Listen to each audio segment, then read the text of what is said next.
natin, we will be able to come up with a system that will fight corruption effectively. If not, this will be the biggest cover-up for the biggest corruption scandal ever in our country. So, eyes on the ball tayo. So, ano po ang sinasabi kong purpose-driven? Our purpose is the Lord's plan for our country. So, corruption is not the only issue, but it is a major issue because with corruption, mali din yung policies natin. May mga bansa kasi na may corruption pero tama policies nila. Sa atin, our policies are being driven by that corruption. So like the policy na ang Senate ay mailagay sa ilalim ng Malacanang at yung 12 daw ay pwede hindi 13. So may statement po kami, it's also posted dito sa Facebook. So yun po ang statement sa final natin sa Supreme Court. We believe in the system. Diba? Ako'y naniniwala na yung pakikibaka, yung pagiging aktivismo, marami po yan. May prayer vigil, may rally, may posting, may debate sa Senado, may mga forums, may panawagan. Kasama din po dito ang ating mga branches of government. And sabi po sa ating Philippine Constitution, pag may violation ng Constitution, sa Supreme Court talaga ang punta. So, pakibasa na lang po ang aming statement para hindi ko ituon lahat ng oras dyan. But nasa Supreme Court ngayon po yan. And we have faith that the issue is something that is very important not only now but in the future. The issue will determine our kind of democracy, our kind of government. It will also be a lesson to all senators when it comes to power and restraint and following rules. Tandaan nyo po pag walang rules, pag walang batas, chaos po tayo. Ang mangyayari wild west. Kung sino mas malakas boses, sino mas maraming barel, sino mas maraming pera, or babalik tayo dun sa, yung pag-uusapan natin ngayon, 4Ps Plans, persistence, purpose, principle. Pero kapag walang batas, babalik tayo dun sa guns, goons, and gold. Diba? Yan yung 80s Yan yung sinasabi na pagka may 3G ka, hindi 3G ng cellphone. Ang ibig sabihin nun, guns, may armas ka, nandyan sa'yo police o militar or may private army. Goons, kasi kahit may baril ka, kung wala ka naman tao, but gold. Diba? Kaya yung biro nung time na yon na tinutotoo ng ibang politiko or warlords is the golden rule. Who has the gold rules? So, alam naman natin ngayon kung nasaan yung gold, nasa maleta. At lumalabas kung sino nakakakuha ng mga maraming maleta. So, pinaglalaban ngayon using the modern day guns and goons para maprotektahan yung kanilang gold. Ginagamit din po yung gold. So, persistence, purpose. So, ano po purpose natin? Purpose, lumabas ang totoo. Purpose is to build the kind of Philippines that we all want. Kung titignan mo yung ibang bills, alam nyo ba, pwede namin pinasayan nung Senate President ako.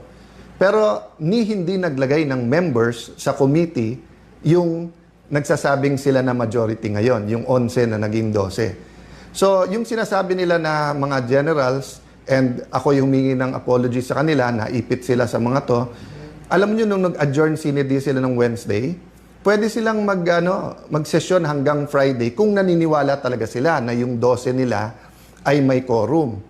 At pwede lang gawin lahat ng gusto nilang gawin sa special session tomorrow.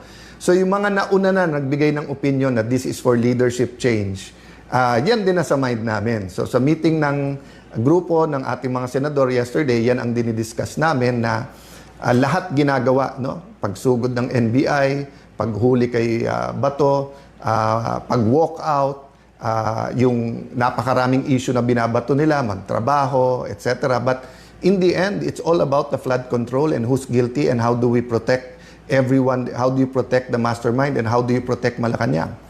So we will not get to the Lord's plan. We will disagree on politics, but we all agree that God meant the Philippines to be a prosperous, powerful nation. Pero ano nababasa ng ibang mga bansa tungkol sa Pilipinas? Idolatry, immorality, corruption, di ba? So we have to change that. So dyan pupunta. How do we change that? Through our principles.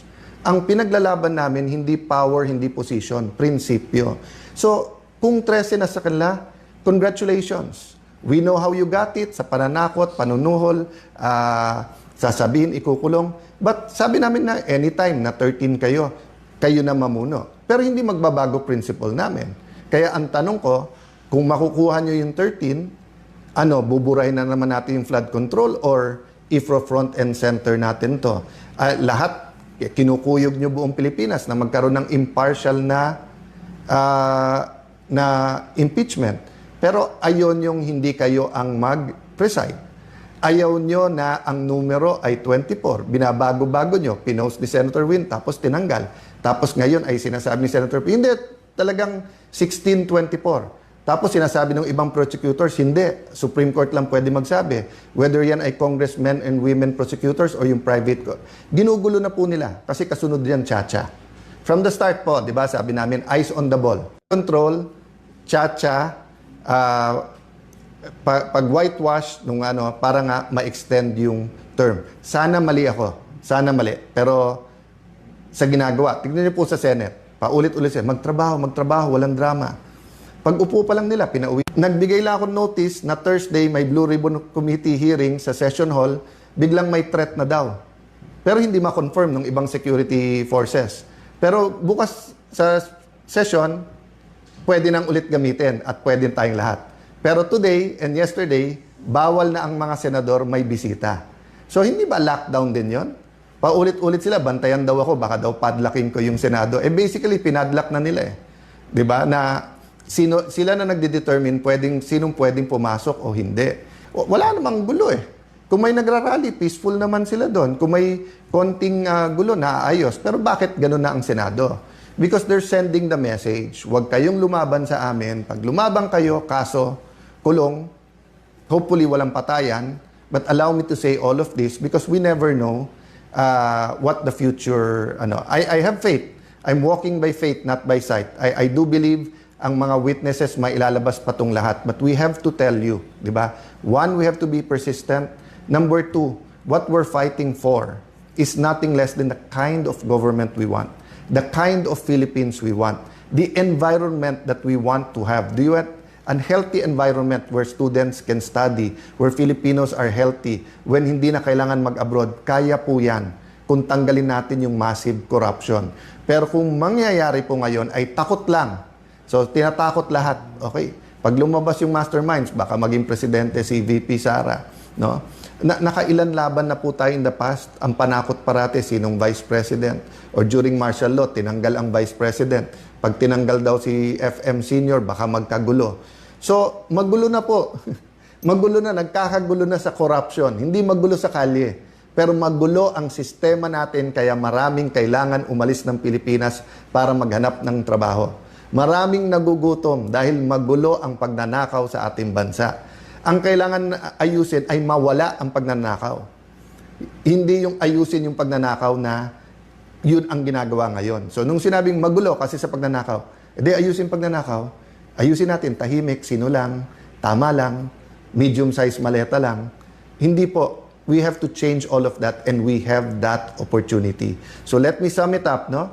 The Blue Ribbon Committee, habang yan po ay legitimately under sa grupo, we will support Senator Dante Marcoleta. He is under much pressure. Baka nga kasuhan na daw, baka labasan na ng warrant of arrest.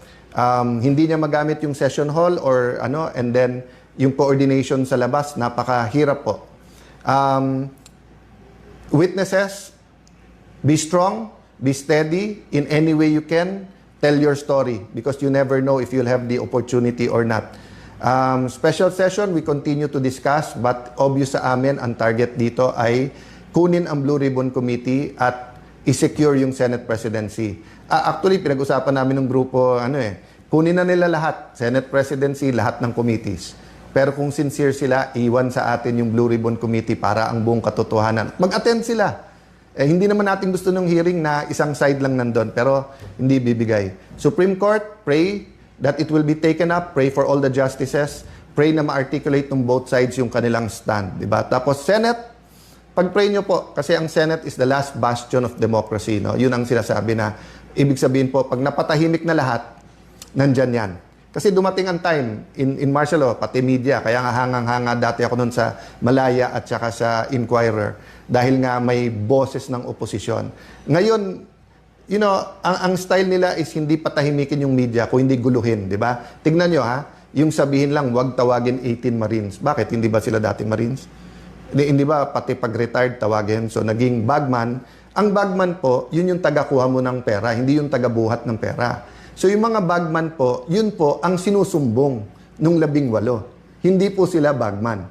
O, tapos ngayon, ano na lang, former employees of Zaldico. At yung mga media, sumusunod yung iba.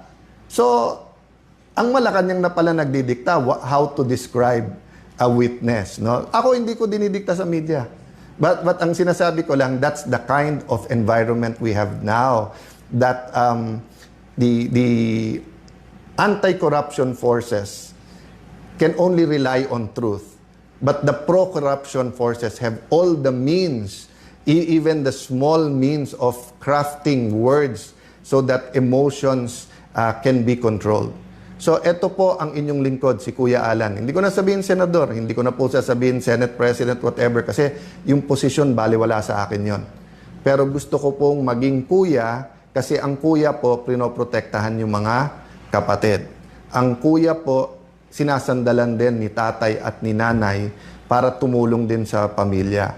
Si kuya, pwede mong katukin kahit anong oras. So, I draw inspiration also from my colleagues and allies in the 12. Marami pong pagsubok ang bawat isa, whether it's health issues, whether it's yung kaso, etc. So pag-pray nyo po kami. The Committee on Justice, the chairperson is automatically the member of the JBC, Yes. which is Senator Francis Kiko Pangilinan. Correct. For the Senator record, Mr. Pangilinan will represent the Senate in the JBC. Mr. President, I move that we elect also members of the Committee on Rules.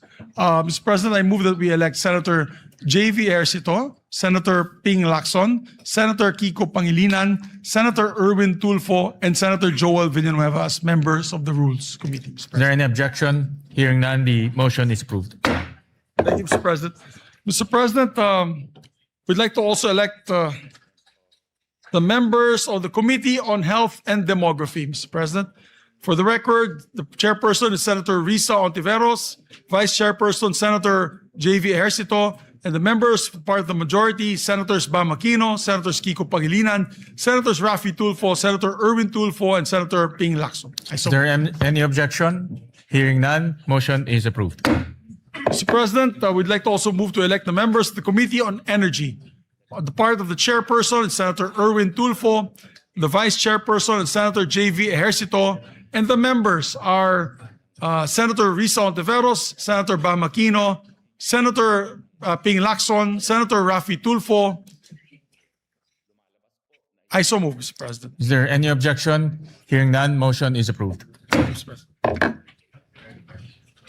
Mr. President, we'd like to also put on record the members of the Committee on Finance, Mr. President. Of course, the Committee on Finance is headed by the chairperson, Senator J.V. Ejercito. And with respect to the committee, each committee is composed of 20 members. So I move that all senators, with the exception of the Senate President and those serving in an ex officio capacity, be elected and designated as regular members of both committees. I so move, Mr. President. Is there any objection? Hearing none, the motion is approved. Mr. President, I'd like to also elect the members of the National Defense, Security and Peace and Unification and Reconciliation Committee, Mr. President. The chairperson is Senator Tito Soto, our Senate President pro tempore.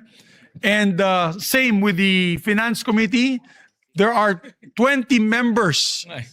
So I move that all senators, with the exception of the Senate President, those serving in an ex officio capacity, be elected and designated as members of the National Defense Committee. I so move, Mr. Is President. there any objection? Hearing none, motion is approved. There's a request of course, there's a request by our chairperson that Senator Ejercito, J.V. Ejercito, and Senator Lacson be elected as the vice chairperson of the said committee. So noted. Of the Women and Children Committee, Committee on Women and Children. The chairperson, of course, is Senator Risa Ontiveros. The vice chairperson is Senator J.V. Ejercito. And Senator Bam Aquino, Senators Kiko Pangilinan, Senator Erwin Tulfo, and Senator Ping Lacson. I so move, Mr. Is President. there any objection? Hearing none, motion is approved. Mr. President, I move to elect the following members as the members of the Committee on Ways and Means.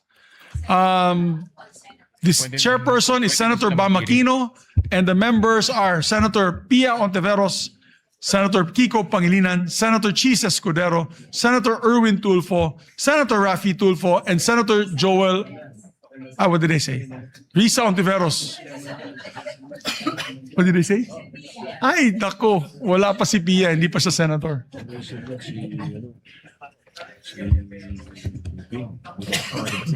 Senator Pia. Okay, my apologies, Mr. President. My apologies. The chairperson of the Ways and Means Committee is Senator Ping Lacson, Mr. President.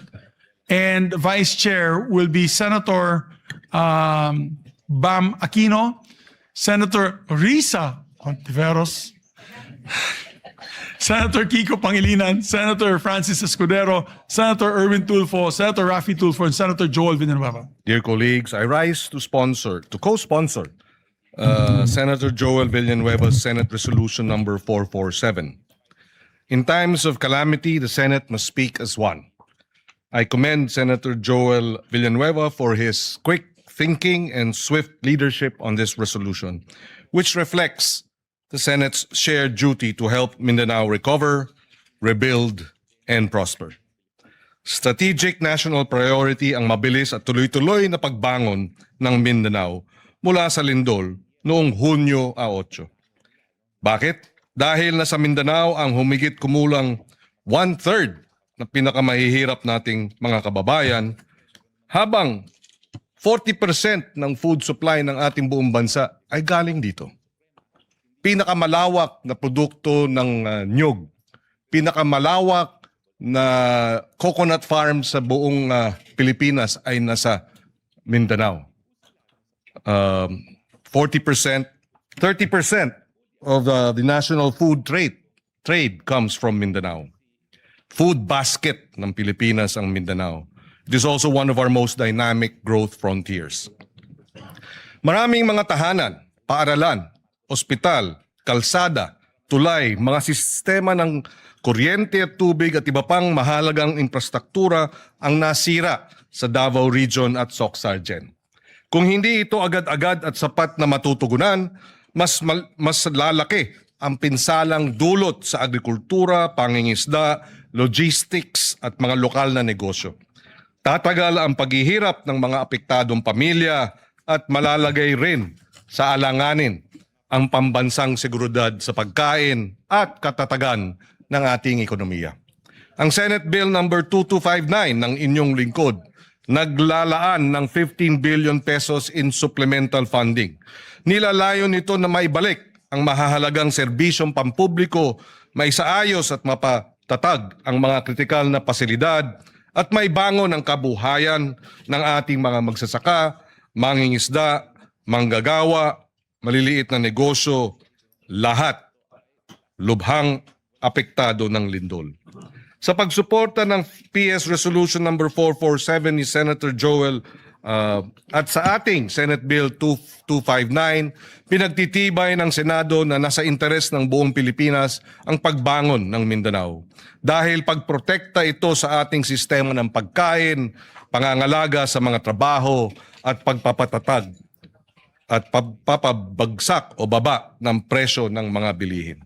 Sa sama-sama nating pagkilos, bubuo tayo ng isang Mindanao na mas matatag, mas ligtas at mas handa gayon din ng buong bansa. Kaysa natin ang ating mga kababayan sa Mindanao at hindi natin iiwan ang mga kababayan natin dito. Maraming salamat. And again, maraming salamat kay Senator Joel for sponsoring this measure. We recognize the gentleman from Palawan, Senator Erwin Tulfo. Thank you, Mr. President. I rise today to express my full support and to formally manifest my co-sponsorship of the Senate Resolution number 447, which urges the government to take all necessary measures to assist the people of Mindanao following the recent earthquake that has caused significant damage to lives, homes, infrastructure, and livelihoods. In times of calamity, it is our duty as public servants to ensure that affected communities receive immediate, adequate assistance. The earthquake has brought hardship and uncertainty to many families, underscoring the need for a swift, coordinated, and comprehensive response from all concerned agencies. Through this resolution, we reaffirm our commitment to mobilizing relief efforts, providing emergency assistance, restoring essential services, and supporting the long-term recovery and rehabilitation affected areas. We also recognize the resilience of the people of Mindanao and stand in solidarity with them as they rebuild their communities. It is imperative that the national government, together with local government units and relevant stakeholders, work closely to address the urgent needs of those affected and to strengthen disaster preparedness and response mechanism to mitigate the impact of future calamities. Ginong Pangulo at mga kasamahan, ito po yung sinasabi ko noon pa at paulit-ulit ko na sinasabi. Isantabi po natin ang ating mga personal or group interest, alang-alang po sa mas nakakarami sa atin. We commend Senator Joel Villanueva for coming in today to file this resolution for the victims of the Mindanao quake. Thank you, Senator Joel Villanueva, for this resolution. For this reason, I wholeheartedly support and co-sponsor Senate Resolution number 447, Mr. President. Any more, Majority Leader? Any more, Senator Raffy? Yeah.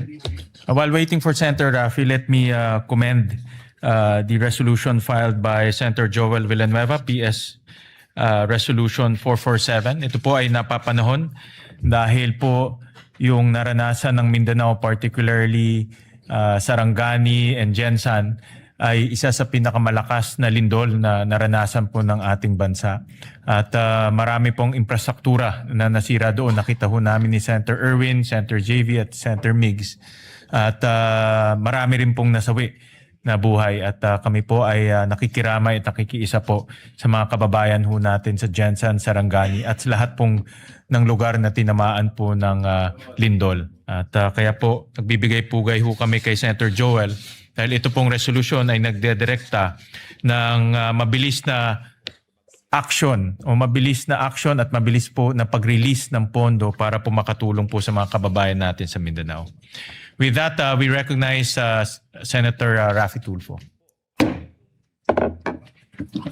Mr. President, colleagues, I rise today to express my strong support for Senator Joel Villanueva, Senate Resolution 447 and 452 concerning the recent 7.8 earthquakes which struck Mindanao last June 8, 2026.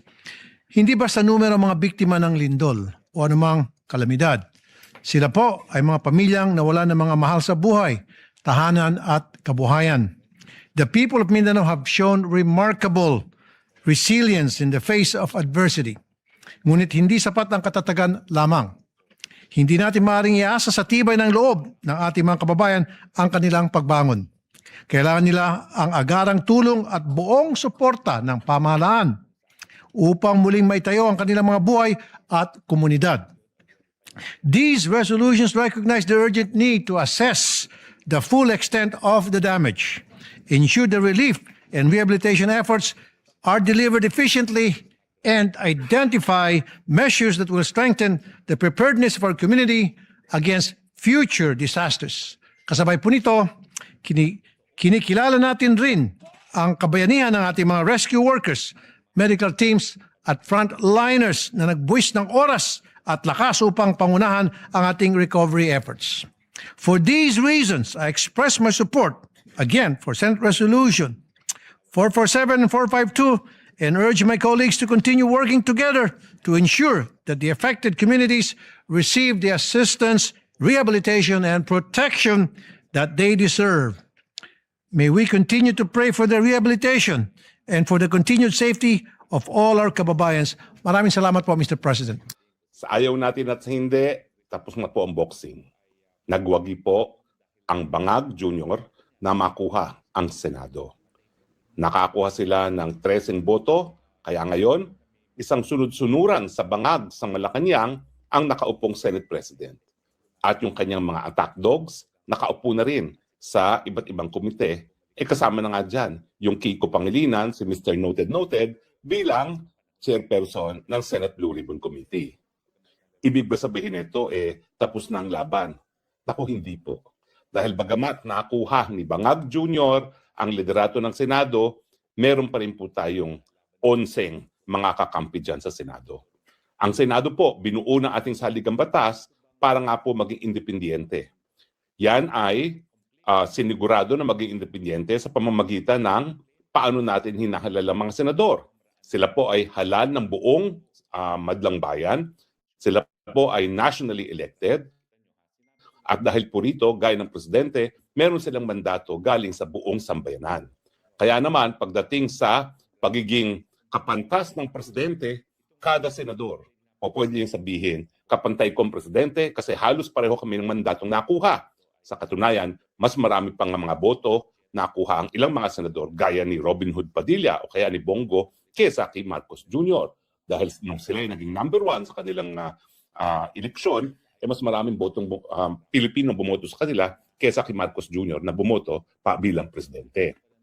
Bukod pa po dyan, nandyan yung privilege hour kung saan ang mga kababalaghan sa gobyerno ay po pwedeng ma-expose, maisa publiko ng walang takot dahil ang privilege hour po, yan ay immune from cyber libel and libel, no? Actually po, immune lang sila for libel. Pero sa tingin ko, magkakaroon pa rin ng jurisprudence dyan na sasabihin din ng Korte Suprema na bagamat mas mabigat na ngayon ang parusa sa cyber libel, kabahagi pa rin yan ang immunity ng isang senador. No? Dahil kapag hindi sila malaya makipagbalitaktakan, mawawalang saysay ang pagiging policy-making body ng Senado. So sa tingin ko, aabot din yan sa Korte Suprema at ang tanong nga is, immune din ba sa cyber libel ang mga mambabatas? Sa tingin ko po, opo. At nandyan pa rin, yung pag-iimbestiga ng mga komite. Alam nyo, napakahirap naman na masyadong maging tuta ang mga senador na pipigilin na lang ang lahat ng investigasyon gaya ng pinigil nila dito sa testimonya ng Marines 18 na ngayon ay naging Marines 22. And besides, ano ngayon kung nakuha nyo na ang Senate presidency? Di ba? Nasiwalat naman natin ang katotohanan tungkol dun sa nalalaman ng Marines 22. Ang kinakailangan na lang ngayon, ang korporasyon ni Zaldico, na alam ko naman, darating ang takdang panahon na siya ay magsasalita rin. Nandyan na rin ang posibleng korporasyon ng mga miyembro ng gabinete. Nandyan sa Amina Pagdanganan. Yan naman ay hindi po talaga politiko at tingin ko talagang hindi siya lulubayan ng kanyang konsyensya sa tamang panahon. At syempre, nandyan ang dating Chief Justice Bersamin na paano pa siya paninindigan na siya ay isang alagad ng ating saligang batas at ng batas kung hindi niya sasabihin ng katotohanan at syempre yung nalalaman ng kanyang pamangkin na si Adrian Bersamin. At meron pang isa yung Trigor na tao rin Senator now Secretary Angara. Nananahimik po itong si Secretary Angara pero dawit po yung pinakamalapit na tao niya na si Trigor ba yun? Trivor ba yun? Ang hirap ng pangalan na i-pronounce. No? Sa takdang panahon, kinakailangan magsalita rin po yan. Dahil kung hindi, baka multuhin siya ng ama niya na si Edja, na presidente ng UP mula pa nung ako po ay high school hanggang ako po ay nagtapos. So, not is all lost. Tuloy pa rin po ang laban. Kaya lang, panandalian, hayun, nandun ang isang abogado, isang hindi abogado bilang Senate President. At ang tanong ng marami, paano na ngayon yan sa impeachment ni Inday Sara Duterte? Pwede ba na mag-umupong bilang isang huwes ang non-lawyer? Well, ang kanilang solusyon, dahil nga po ayaw nilang ihalal si Chis Escudero bilang isang Senate President. Bakit? Kasi makukuha pa rin ni Chis Escudero yung boto ng minorya ngayon. So kapag hinalal si Chis Escudero bilang isang Senate President, sigurado po na napakadaming boto niya. Kasi kuha niya yung minorya, kuha niya yung marami rin sa majority. So ayaw nila yon dahil gusto nila beholden sa kanila yung Senate President. Kaya nga hinalal nila itong hindi abogado, na wala namang credentials sa kanyang nakamit sa kanyang buhay maliban sa kanyang pagiging anak mayaman. At ito nga, no, marami mga lumalabas ngayong mga impormasyon na yung kayamanan ng pamilya nila kung saan lang nanggaling, no, not through honest hard work. At meron pa nga mga tanong, ano ba talaga citizenship ng ating bagong Senate President? Dahil may mga nagsasabi, hindi ko lang po alam kung totoo, pero sana hindi totoo, na bukod sa kino-question ni Cory Aquino sa panahon niya yung pagiging citizen ng kanyang ama at ng kanyang pamilya, siya mismo ay pinanganak daw sa Hong Kong. So tingnan po natin kung yan ay katotohanan, may katotohanan. Pero paano ngayon yan? Kaya bang mag-preside ng isang hindi abogado bilang presiding officer sa impeachment trial na isang legal na proceedings? Well, ang sagot po ay mukhang aminado sila na hindi. Ayaw lang nila si Cheese kasi nga suportado rin ng minorya. Hindi talaga siya, kumbaga, magiging sunod-sunuran sa Malacanang. So kahit nagtaksil itong si Cheese, binibigyan pa rin siya ng credit, no? Na talaga naman po, na dahil siya ay abogado, dahil sa kanyang karanasan, tingin ko, mas marami talagang susuporta sa kanyang pagiging Senate President, kaya lang marami rin ayaw sa kanya. At syempre, alam din natin na hindi natin masigurado ang loyalty ni Cheese kasi si Cheese Escudero po, ang pamilya niya, talaga makamarcos po yan. Ang tatay niya, dating Secretary of Agriculture, dating Dean ng School of Veterinary Medicine sa UP, pero nung kami po ay nasa high school, talagang anak Marcos Crony yan. So hindi natin masisisi nang malakas siya sa Marcos at nakukuha rin niya yung simpatsya ng marami sa minorya. So ang naging solusyon nila ay gawing presiding officer si Cheese Escudero na isang abogado. Ang tanong, ito ba ho ay sang-ayon sa saligang batas? Walang sagot po, walang probisyon ang saligang batas kung sino talaga ang magpipreside sa isang impeachment trial kung ang ini-impeach ay hindi ang presidente mismo.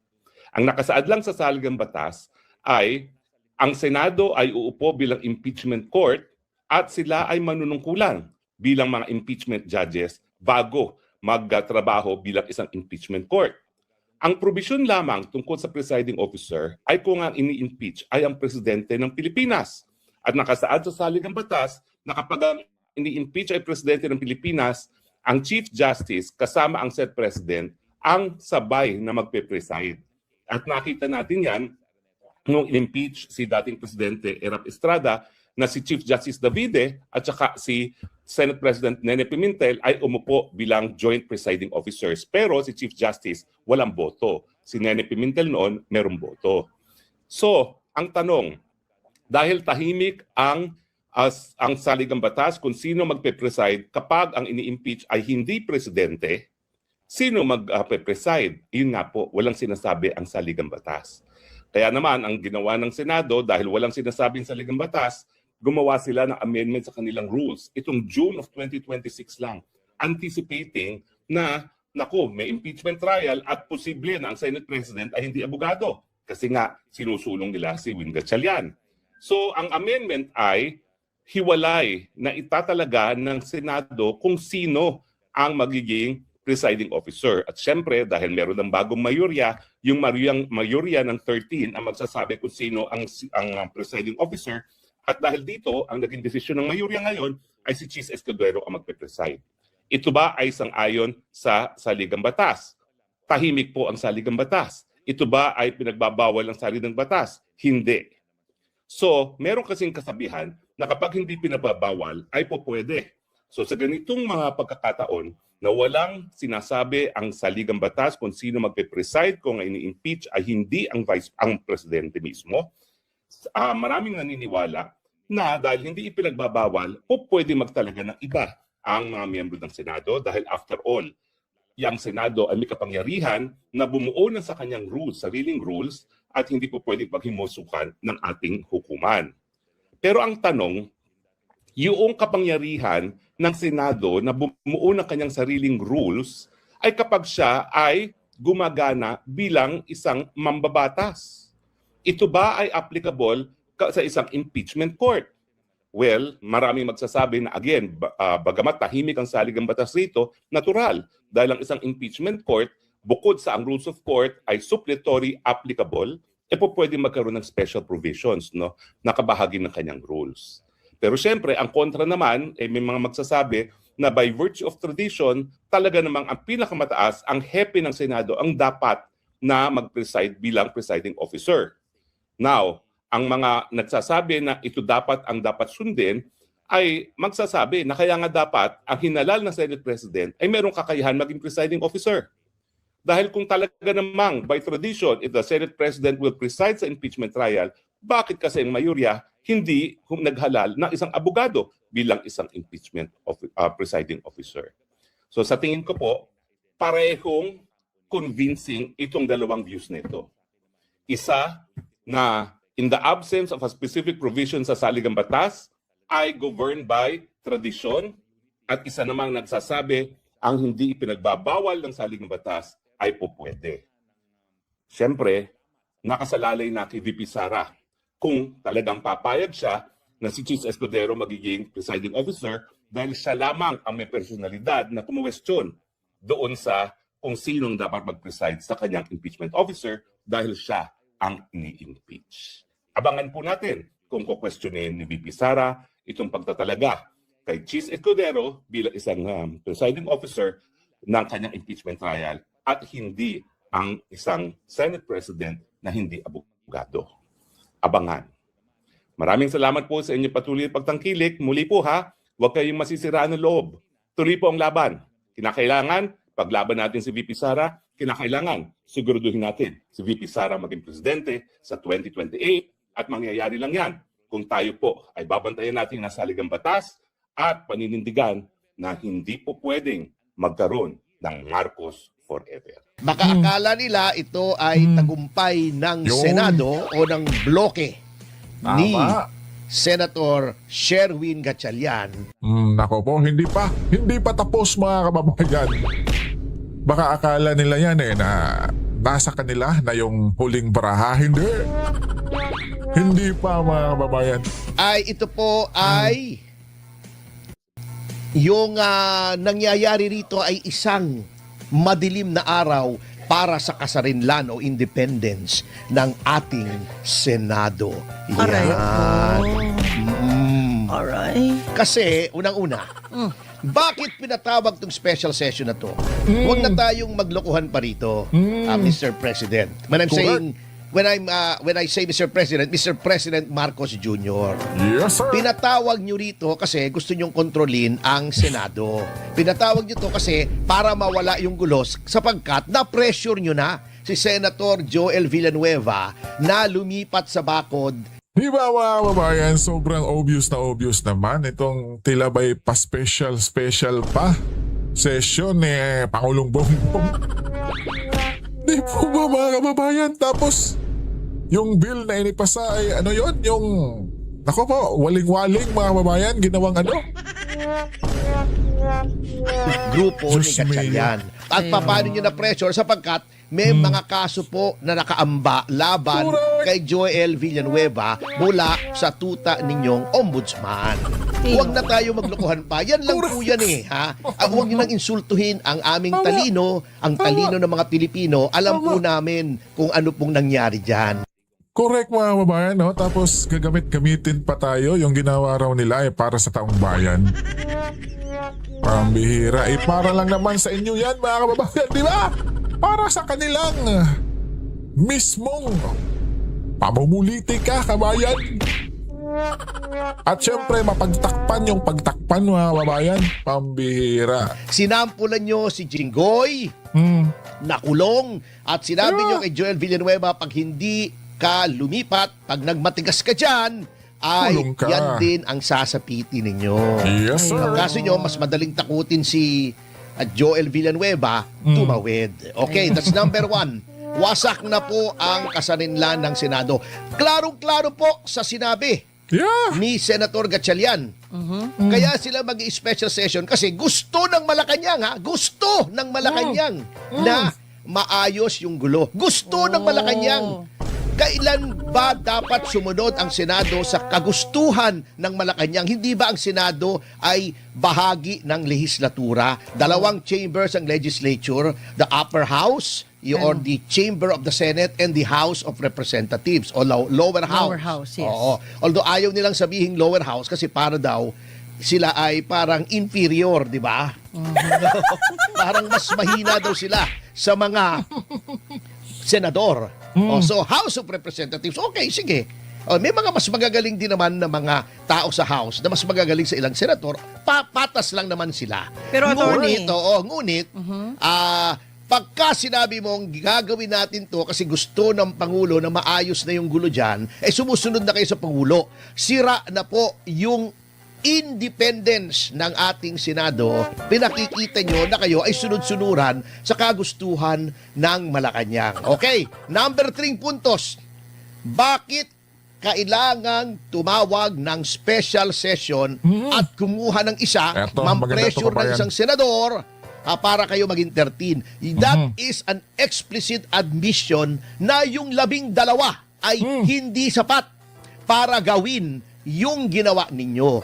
Yan ay pag-amin na ang 12 ay hindi quorum. Yan ay pag-amin na ang 12 ay hindi majority. Hindi po majority ng 24 ang 12, ang majority ng 24 ay 13. Yan ay pag-amin na malabo. Senator Gatchalian, ang iyong pagdepende o pag-rely sa Avellino versus Cuenco. At bakit po hindi talagang matibay? Sapagkat, alam nyo, hindi nyo lang sasabihin. Yan ang fault minsan. Hindi ko naman sinasabing ninoloko tayo ni Win Gatchalian. Let's give him the benefit of the doubt. Alam nyo, may history kami niyang si Win. Kaibigan ko po yan. 2 beses lumaban yan.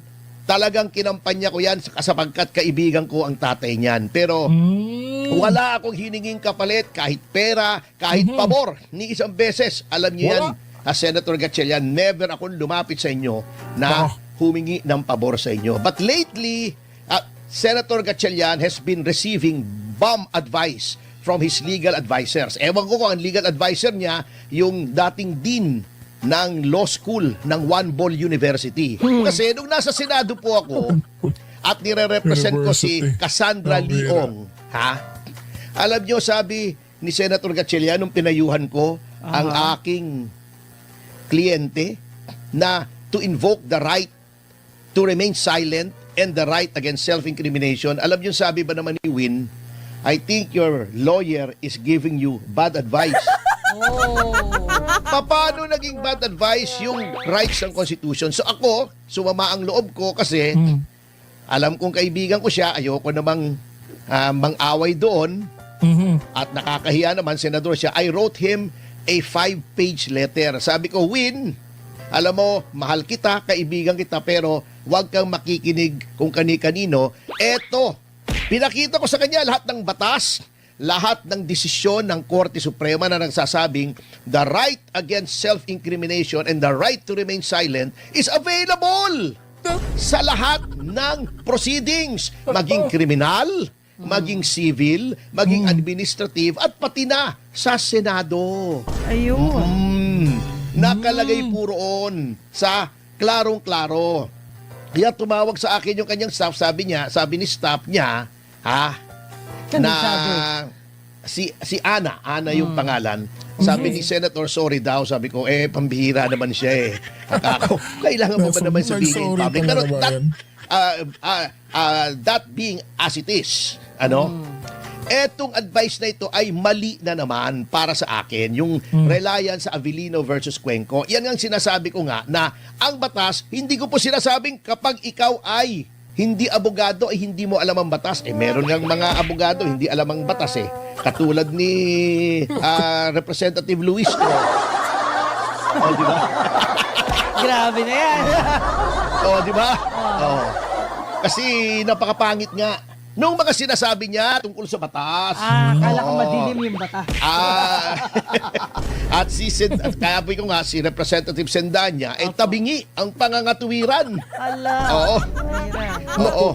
Kasi nga, ang batas po, pinag-aaralan po talaga yan. Mahirap. Hindi ko nilalait yung mga hindi abogado. Kasi, we have to admit, parang ako, pagka sinabi, ako nakapag-aral tayo, di ba? Graduate tayo ng law. Pero pag sinabi mo sa akin, pare, drawing ka nga ng plano ng bahay.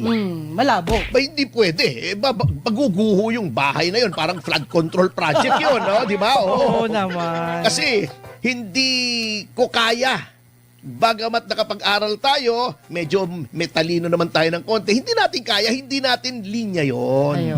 Yung batas, mahirap po Correct. yan. Yung Avellino versus Cuenco, very tricky yan. Kasi unang-una, that was decided under the 1935 Constitution na iba yung wordings kung ano yung majority. Number Yun, 2, kabayan. sinabi na mismo ng Korte Suprema doon sa Avellino versus Cuenco na etong kasong to is dependent on the peculiar circumstances of the Senate at the time. Ano yung peculiar circumstances? Ha? Yung isa ay nasa abroad. Therefore, beyond the reach of the compulsory processes of the Senate. Number 2, ha? Yun pong Avellino versus Cuenco, nag-umpisa po yun ay may quorum. And then later on, nawalan ng quorum. Yun. Okay.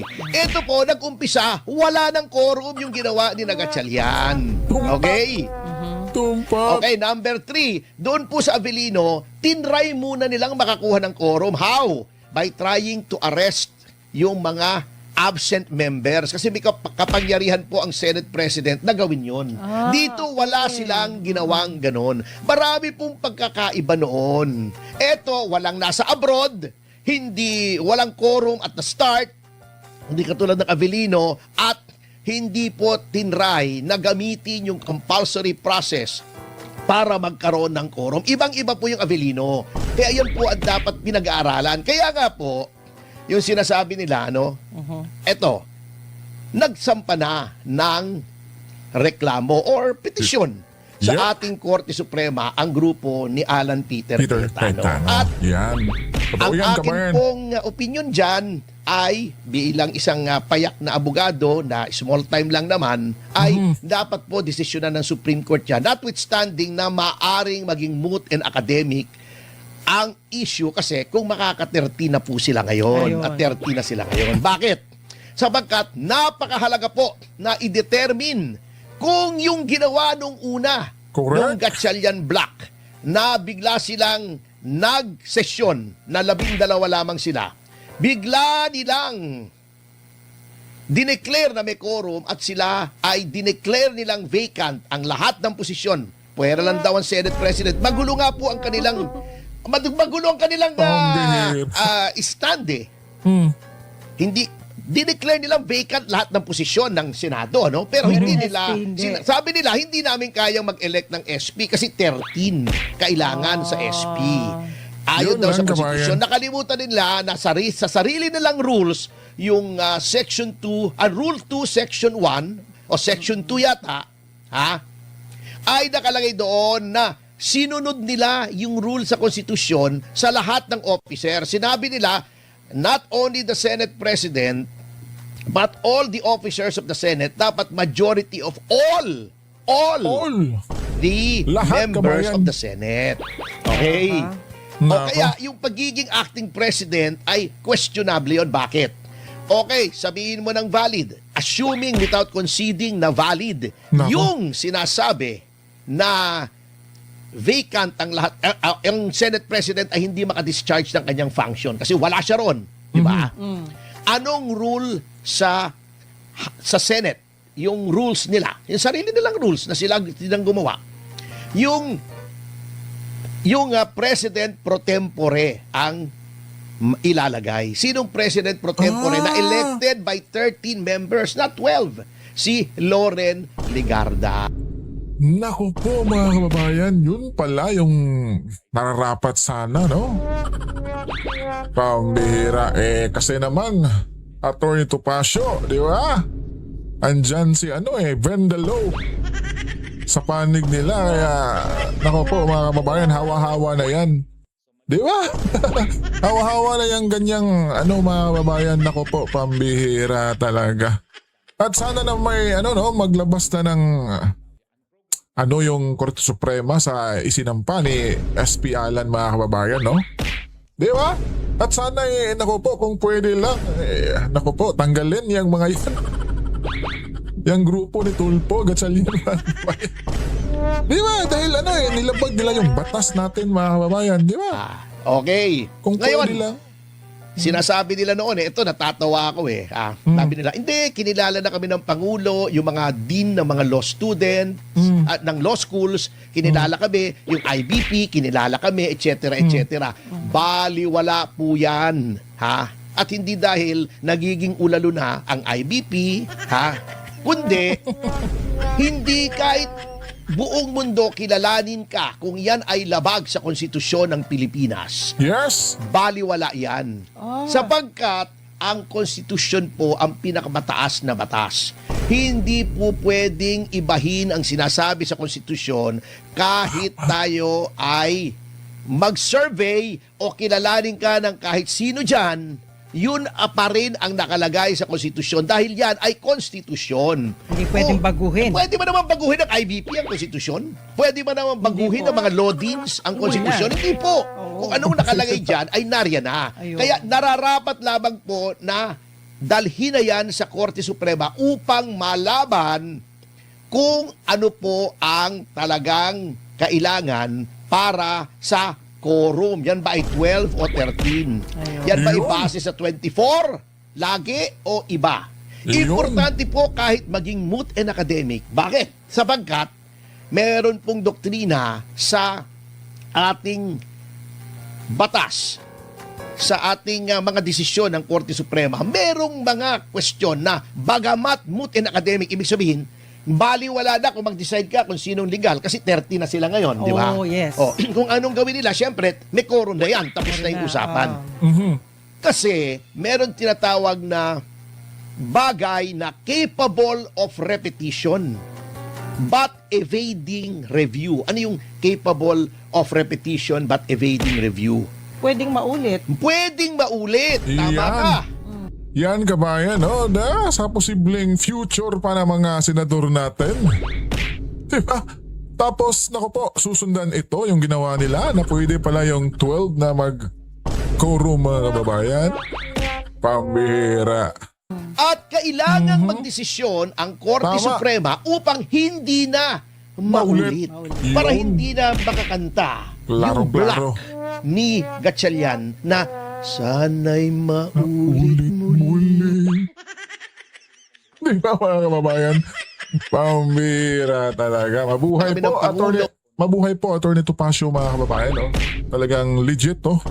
Legit na abogado to mga kababayan. Di ba? Maliit na tao lang to. Pero, nako po, yung talino nito, lampas tao mga kababayan.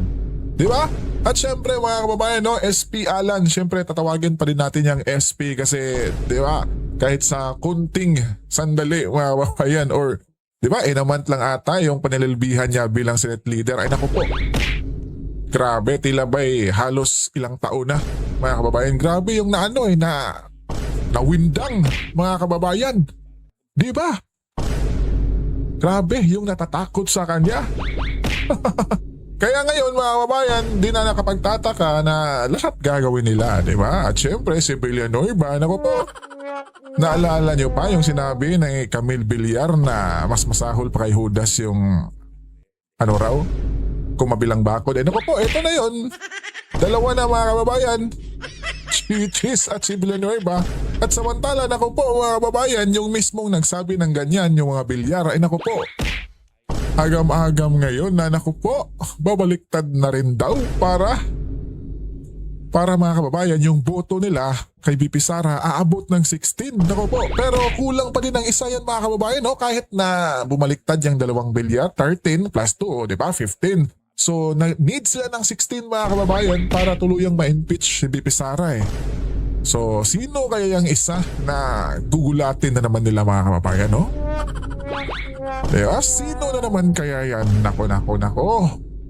Mga kababayan, abangan natin yan. At syempre, nako po, ipagdasal talaga natin kabayan, nanaway patnubayan nang may kapal talaga itong si BP Inday na hindi ma-impeach mga kababayan. Diba?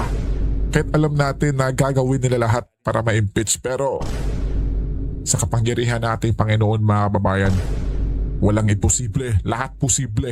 Kaya ipagdasal natin si BP Inday Sara Duterte mga kababayan para wala nang makahihinto pa sa paglilingkod niya bilang Pangulo ng Pilipinas ngayong 2026. proper explanation on the concern that I raised before this committee. I don't think we are in a position to violate an existing law. What I heard is an assumption that was passed on to the secretary of this commission. Somebody presumed that the appointment made last year is supposed to be continued. May I ask the secretary to explain that if that assumption is correct? So, Honorable Lacson? Again, I'd like to clarify, hindi po last year. Before May 25, 2026, yung nag-resume tayo ng first regular session. Kasi nag-break tayo. Bago tayo mag-resume, they were given ad interim appointments by the President.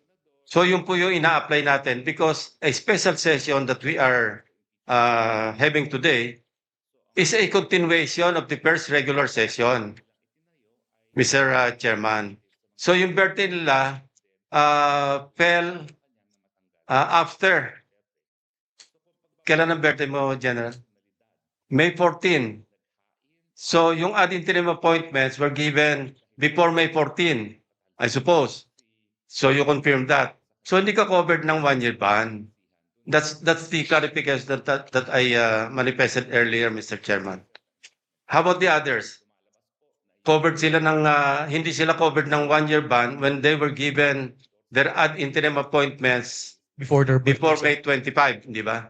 Kasi kung after May 25 resumption, nomination, at saka hindi na kayo mag-apply. But since you were given your ad interim appointments, since Congress was in recess at that time, having resumed on May 25, hindi po kayo mako-cover ng 1-year ban. That's my point. So I hope I satisfy the query posited by the Honorable Marcoleta. Thank you, Mr. Chairman. well, Mr. Chair, that is an assumption. Somebody should explain from this committee if that assumption is correct. Because the law is the law. They have just reached their age of 56. And they were bypassed. That is a fact. We cannot change that fact, Mr. Chair. That is the only point that I'm trying to raise here. Kasi maliwanag po yung sinasabi naming batas. Wala po tayong personalan dito. I hope that these 5 officers, gusto ko rin naman sila na mailagay natin sa tamang ayos ng kanilang confirmation. But there is a hurdle here. Ilang ang problema rito, Mr. Chair, kasi maliwanag po yung sinasabi ng batas. Lumilitaw, after their compulsory retirement, less than 1 year na eh. As a matter of fact, they were unable to submit the documents for confirmation. Only, siguro, hindi ko po alam, but only the secretary can testify when exactly were they able to complete the documents for confirmation. Ang may kasalanan po talaga, yung June 3 kasi, nag-adjourn. Pagkatapos, sana man lang, before adjournment, sinabi natin, nag-schedule tayo, na i-confirm natin sila. Wala nga silang kasalanan, but somebody is at fault here. And then we have now a problem with the law. We cannot just simply say na we assume that they are not covered by 1-year ban. No. The law is very clear, Mr. Chair. Salamat po. Mr. Chair, I think we should clearly clarify that this plenary session is not a continuation of the last session. This plenary session is not a continuation of the last session. Simply because this is a clearly separate proceeding given that Congress adjourned sine die on June 3. This is very clear. We should not explain it any further. And Matibag versus Benipayo was quoted, Mr. Chair. In this case, Mr. Chair, an ad interim appointment can be terminated for 2 causes specified in the Constitution. Article 7, Section 16, Paragraph 2. Ang sabi doon, the first cause is the disapproval of his ad interim appointment by the CA. The second one is the adjournment of Congress without the CA acting on his appointment. Ito yung Matibag versus Banipayo. Mr. Chair, may I manifest that I have nothing against the 5 officers subject of today's confirmation. I think we have to thank them for their gallantry and service to our nation. I'm just trying to make a point here. But I am not objecting because we need to know and we need to articulate what is the law. That must be the concern of this proceeding, Mr. Chair. Sana wala na yung assumption kasi na sinasabi pa nila kanina that there is a continuation. This is not. Alam natin lahat yun eh. Because we are misleading our members for doing that, Mr. Chair. Ang importante na lang dito, kung wala namang mag-object sa kanila, I'm just pointing it for the record that there is a law that must be respected in connection with this, Mr. Chair. Thank you. Thank you, Honorable Marcoleta. Considering that earlier there was a motion of Yes. Honorable, Go ahead, Mr. Chairman. I was just going to yes, manifest considering that this is the manifestations of the gentlemen are actually debatable because the commission on appointment, kung tutuusin, debatable yun. Kaya talagang pwedeng continuation. Only for that. May corruption dito sa isang ospital na to. Palitan yung accountant, ayusin yung sistema. Oy, sa bidding ng ganito, medyo masama yung sistema, tanggalin na yung back na yan or ipakowe. Hindi po eh. We're talking about an environment and system of persistent corruption in our country. So, nung nangyari yung flood control, tinanong natin sa ating sarili, dapat ba magbago to? That's why nagkaroon ng ICI, nagkaroon po ng Blue Ribbon Committee. Ang problema po na manipulate, di ba? Kaya that's one reason na galit si Senator Lacson at kung ano-ano sinasabi. Because he has a reputation and I know for a fact that many times in his life, he fought for principles. Ang problema ngayon, naging mercenary na lang at kasama sa pagmamanipulate ng Blue Ribbon Committee para nga ilan lang ay turo, pero yung mga tunay na mga mastermind, in fact, he went so far to say walang mastermind. But pakonti-konti, lumalabas na ngayon yung totoo at lalabas din po kung sino yung mga kasama niya na nagmanipulate po nito. Ganun din po, kaya galit na galit si Senator Erwin Tulfo at kung ano sinasabi kasi whether it's campaign donations, whether it's yung mga kontratista, maleta, parati siyang kasama sa pinapangalan, no? So, but my point is this, there will be many issues thrown against me individually, thrown against any of the witnesses, thrown against our group of senators. Yes, tama na ibalita to sa news. So, whether yan ay yung special session tomorrow, whether yan yung May 13 na pagsugod ng NBI, whether yan yung threat sa Senado next week. Pero tandaan niyo po ha, marami dito distraction. Marami dito nilihis ang issue. Kasi ang issue, pagka ang flood control ay nahimay at nasolve natin, we will be able to come up with a system that will fight corruption effectively. If not, this will be the biggest cover-up for the biggest corruption scandal ever in our country. So, eyes on the ball tayo. So, ano po ang sinasabi kong purpose-driven? Our purpose is the Lord's plan for our country. So, corruption is not the only issue, but it is a major issue because with corruption, mali din yung policies natin. May mga bansa kasi na may corruption pero tama policies nila. Sa atin, our policies are being driven by that corruption. So like the policy na ang Senate ay mailagay sa ilalim ng Malacanang at yung 12 daw ay pwede hindi 13. So may statement po kami, it's also posted dito sa Facebook. So, yun po ang statement sa final natin sa Supreme Court. We believe in the system. Diba? Ako'y naniniwala na yung pakikibaka, yung pagiging aktivismo, marami po yan. May prayer vigil, may rally, may posting, may debate sa Senado, may mga forums, may panawagan. Kasama din po dito ang ating mga branches of government. And sabi po sa ating Philippine Constitution, pag may violation ng Constitution, sa Supreme Court talaga ang punta. So, pakibasa na lang po ang aming statement para hindi ko ituon lahat ng oras dyan, but nasa Supreme Court ngayon po yan, and we have faith, no, that the issue is something that is very important, not only now but in the future. The issue will determine our kind of democracy, our kind of government. It will also be a lesson to all senators when it comes to power and restraint and following rules. Tandaan nyo po pag walang rules, pag walang batas, chaos po tayo. Ang mangyayari Wild West. Kung sino mas malakas boses, sino mas maraming barel, sino mas maraming pera, or babalik tayo dun sa, yung pag-uusapan natin ngayon, 4 Ps Plans, persistence, purpose, principle.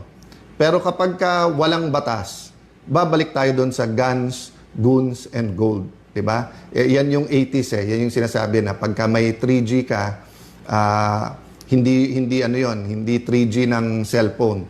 Ang ibig sabihin nun, guns, may armas ka, nandyan sa'yo police o militar or may private army. Goons, kasi kahit may baril ka, kung wala ka naman tao, but gold. Diba? Kaya yung biro nung time na yon na tinutotoo ng ibang politiko or warlords is the golden rule. Who has the gold rules? So, alam naman natin ngayon kung nasaan yung gold, nasa maleta. At lumalabas kung sino nakakakuha ng mga maraming maleta.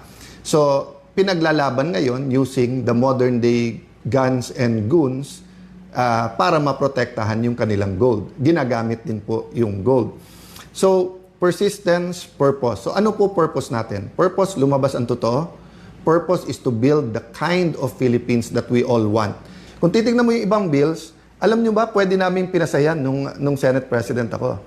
Pero hindi naglagay ng members sa committee yung nagsasabing sila na majority ngayon, yung 11 na naging 12. So, yung sinasabi nila na mga generals, and ako yung humingi ng apology sa kanila, naipit sila sa mga to, alam nyo, nung nag-adjourn sinidi sila ng Wednesday, pwede silang mag-session hanggang Friday kung naniniwala talaga sila na yung 12 nila ay may quorum.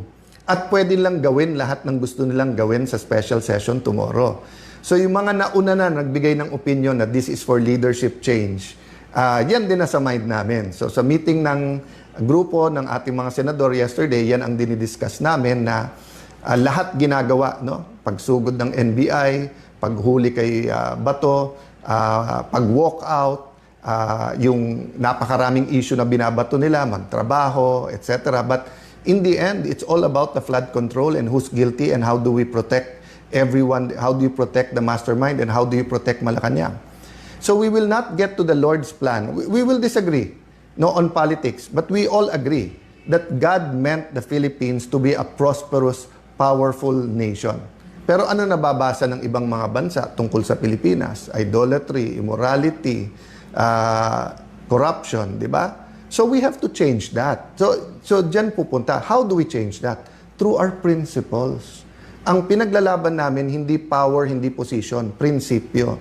So kung 13 na sa kanila, congratulations. We know how you got it, sa pananakot, panunuhol, sasabihin, ikukulong. But sabi namin na anytime na 13 kayo na mamuno. Pero hindi magbabago principle namin. Kaya ang tanong ko, kung makukuha nyo yung 13, buburahin na naman natin yung flood control or IFRO front and center natin to. Lahat, kinukuyog nyo buong Pilipinas na magkaroon ng impartial na impeachment. Pero ayon yung hindi kayo ang mag-preside. Ayaw nyo na ang numero ay 24. Binabago-bago nyo. Pinost ni Senator Win, tapos tinanggal.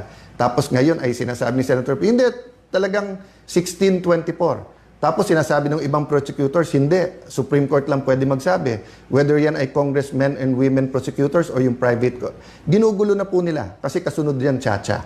From the start po, di ba, sabi namin, eyes on the ball. Control, chacha, pag whitewash nung para nga ma-extend yung term. Sana mali ako. Sana mali. Pero sa ginagawa, tignan niyo po sa Senate. Paulit-ulit siya, magtrabaho, walang drama. Pag upo pa lang nila, pinauwi. Nagbigay lang ako notice na Thursday may Blue Ribbon Committee hearing sa session hall, biglang may threat na daw. Pero hindi ma-confirm ng ibang security forces. Pero bukas sa session, pwede nang ulit gamitin at pwede tayong lahat. Pero today and yesterday, bawal na ang mga senador may bisita. So hindi ba lockdown din yon? Paulit-ulit sila, bantayan daw ako, baka daw padlocking ko yung Senado. Basically, pinadlock na nila eh. 'Di ba? Na sila na nagde-determine sinong pwedeng pumasok o hindi. Wala namang gulo eh. Kung may nagrarally, peaceful naman sila doon. Kung may konting gulo, naayos. Pero bakit gano'n na ang Senado?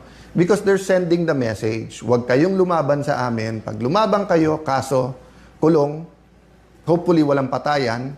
But allow me to say all of this because we never know what the future, I have faith.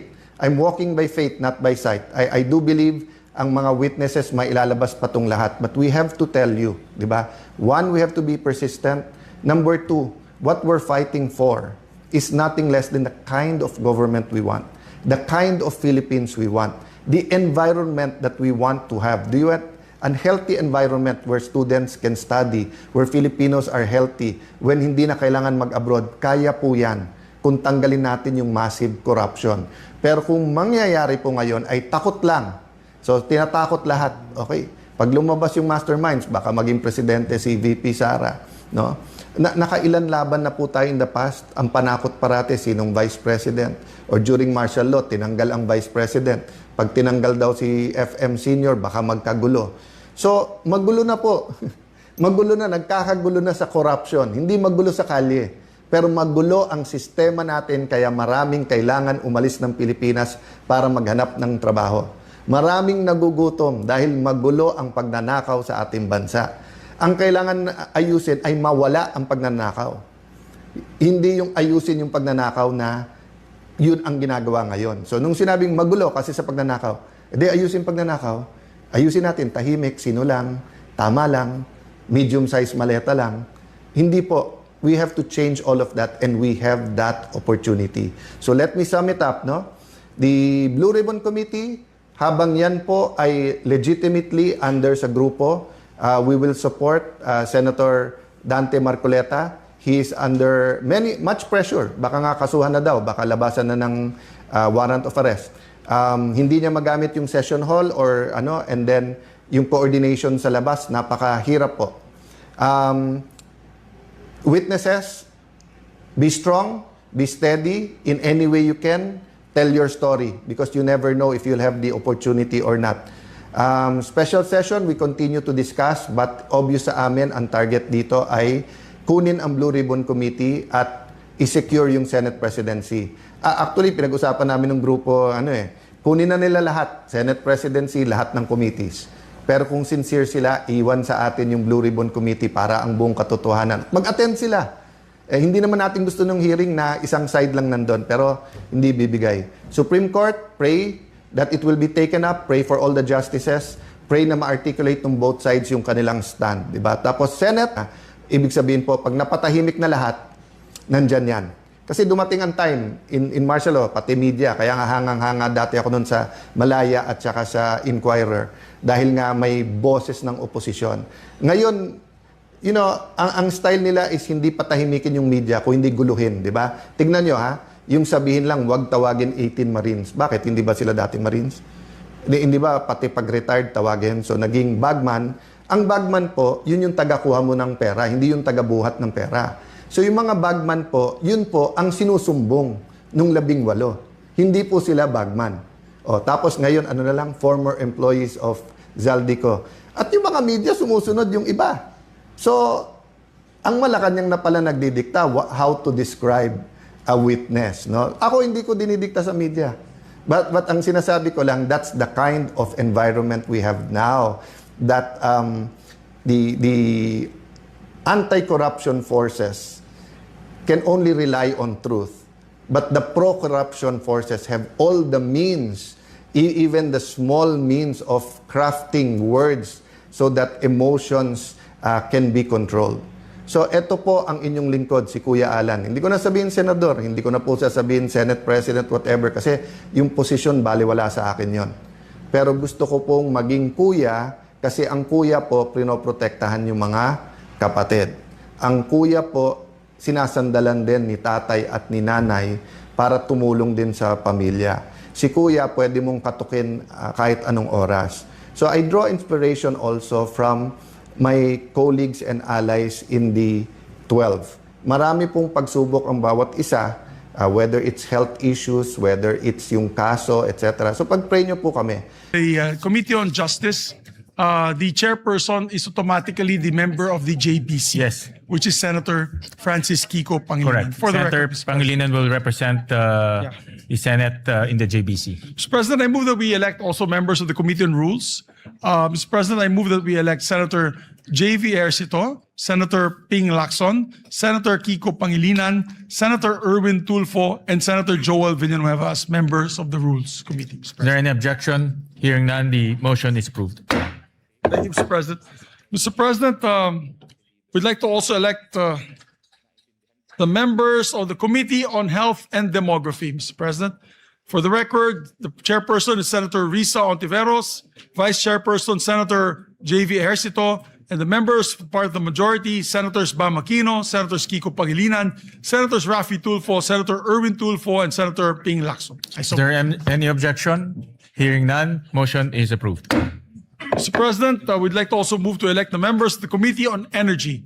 The part of the chairperson is Senator Erwin Tulfo, the vice chairperson is Senator J.V. Ejercito, and the members are Senator Risa Ontiveros, Senator Bam Aquino, Senator Ping Lacson, Senator Rafi Tulfo. I so move, Mr. President. Is there any objection? Hearing none, motion is approved. Mr. President, we'd like to also put on record the members of the Committee on Finance, Mr. President. Of course, the Committee on Finance is headed by the chairperson, Senator J.V. Ejercito. And with respect to the committee, each committee is composed of 20 members. So I move that all senators, with the exception of the Senate President and those serving in an ex officio capacity, be elected and designated as regular members of both committees. I so move, Mr. President. Is there any objection? Hearing none, the motion is approved. Mr. President, I'd like to also elect the members of the National Defense, Security and Peace and Unification and Reconciliation Committee, Mr. President. The chairperson is Senator Tito Soto, our Senate President pro tempore. And same with the Finance Committee. There are 20 members. So I move that all senators, with the exception of the Senate President, those serving in an ex officio capacity, be elected and designated as members of the National Defense Committee. I so move, Mr. President. Is there any objection? Hearing none, motion is approved. There's a request of course, there's a request by our chairperson that Senator Ejercito, J.V. Ejercito, and Senator Lacson be elected as the vice chairperson of the said committee. So noted.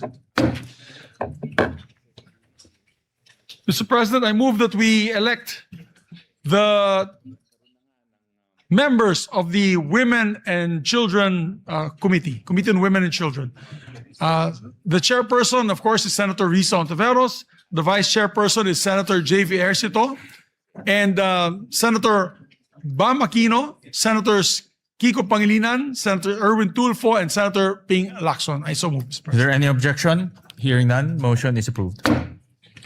Mr. President, I move to elect the following members as the members of the Committee on Ways and Means. This chairperson is Senator Bam Aquino, and the members are Senator Pia Ontiveros, Senator Kiko Pangilinan, Senator Chis Escudero, Senator Erwin Tulfo, Senator Rafi Tulfo, and Senator Joel, what did I say? Risa Ontiveros. What did I say? Ay, nako, wala pa si Pia, hindi pa siya senator.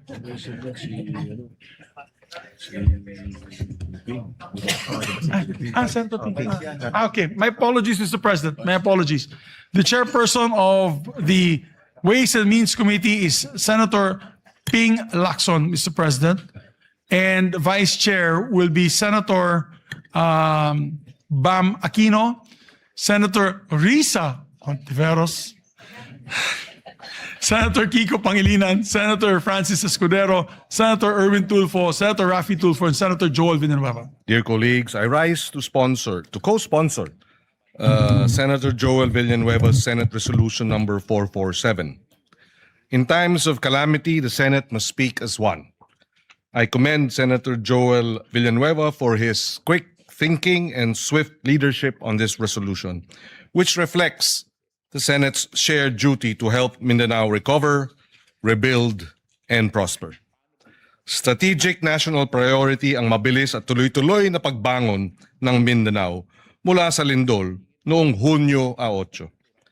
Bakit? Dahil nasa Mindanao ang humigit kumulang 1/3 na pinakamahihirap nating mga kababayan, habang 40% ng food supply ng ating buong bansa ay galing dito.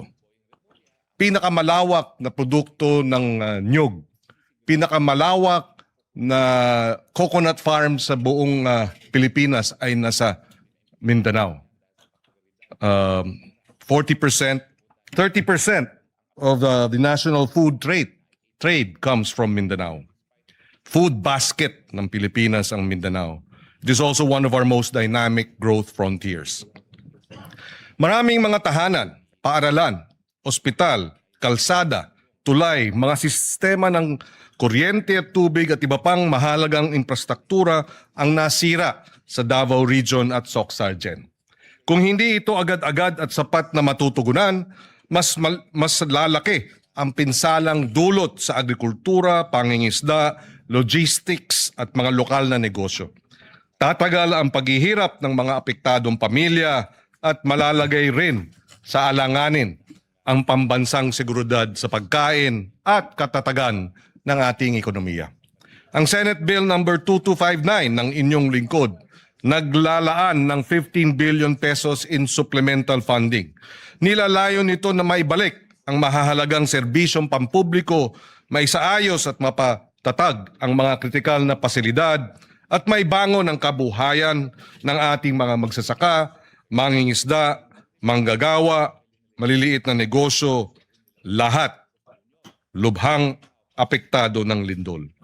Sa pagsuporta ng PS Resolution number 447 ni Senator Joel at sa ating Senate Bill 2259, pinagtitibay ng Senado na nasa interes ng buong Pilipinas ang pagbangon ng Mindanao. Dahil pagprotekta ito sa ating sistema ng pagkain, pangangalaga sa mga trabaho at pagpapatatag at papabagsak o baba ng presyo ng mga bilihin. Sa sama-sama nating pagkilos, bubuo tayo ng isang Mindanao na mas matatag, mas ligtas at mas handa gayon din ng buong bansa. Kaysa natin ang ating mga kababayan sa Mindanao at hindi natin iiwan ang mga kababayan natin dito. Maraming salamat. And again, maraming salamat kay Senator Joel for sponsoring this measure. We recognize the gentleman from Palawan, Senator Erwin Tulfo. Thank you, Mr. President. I rise today to express my full support and to formally manifest my co-sponsorship of the Senate Resolution number 447, which urges the government to take all necessary measures to assist the people of Mindanao following the recent earthquake that has caused significant damage to lives, homes, infrastructure, and livelihoods. In times of calamity, it is our duty as public servants to ensure that affected communities receive immediate, adequate assistance. The earthquake has brought hardship and uncertainty to many families, underscoring the need for a swift, coordinated, and comprehensive response from all concerned agencies. Through this resolution, we reaffirm our commitment to mobilizing relief efforts, providing emergency assistance, restoring essential services, and supporting the long-term recovery and rehabilitation affected areas. We also recognize the resilience of the people of Mindanao and stand in solidarity with them as they rebuild their communities.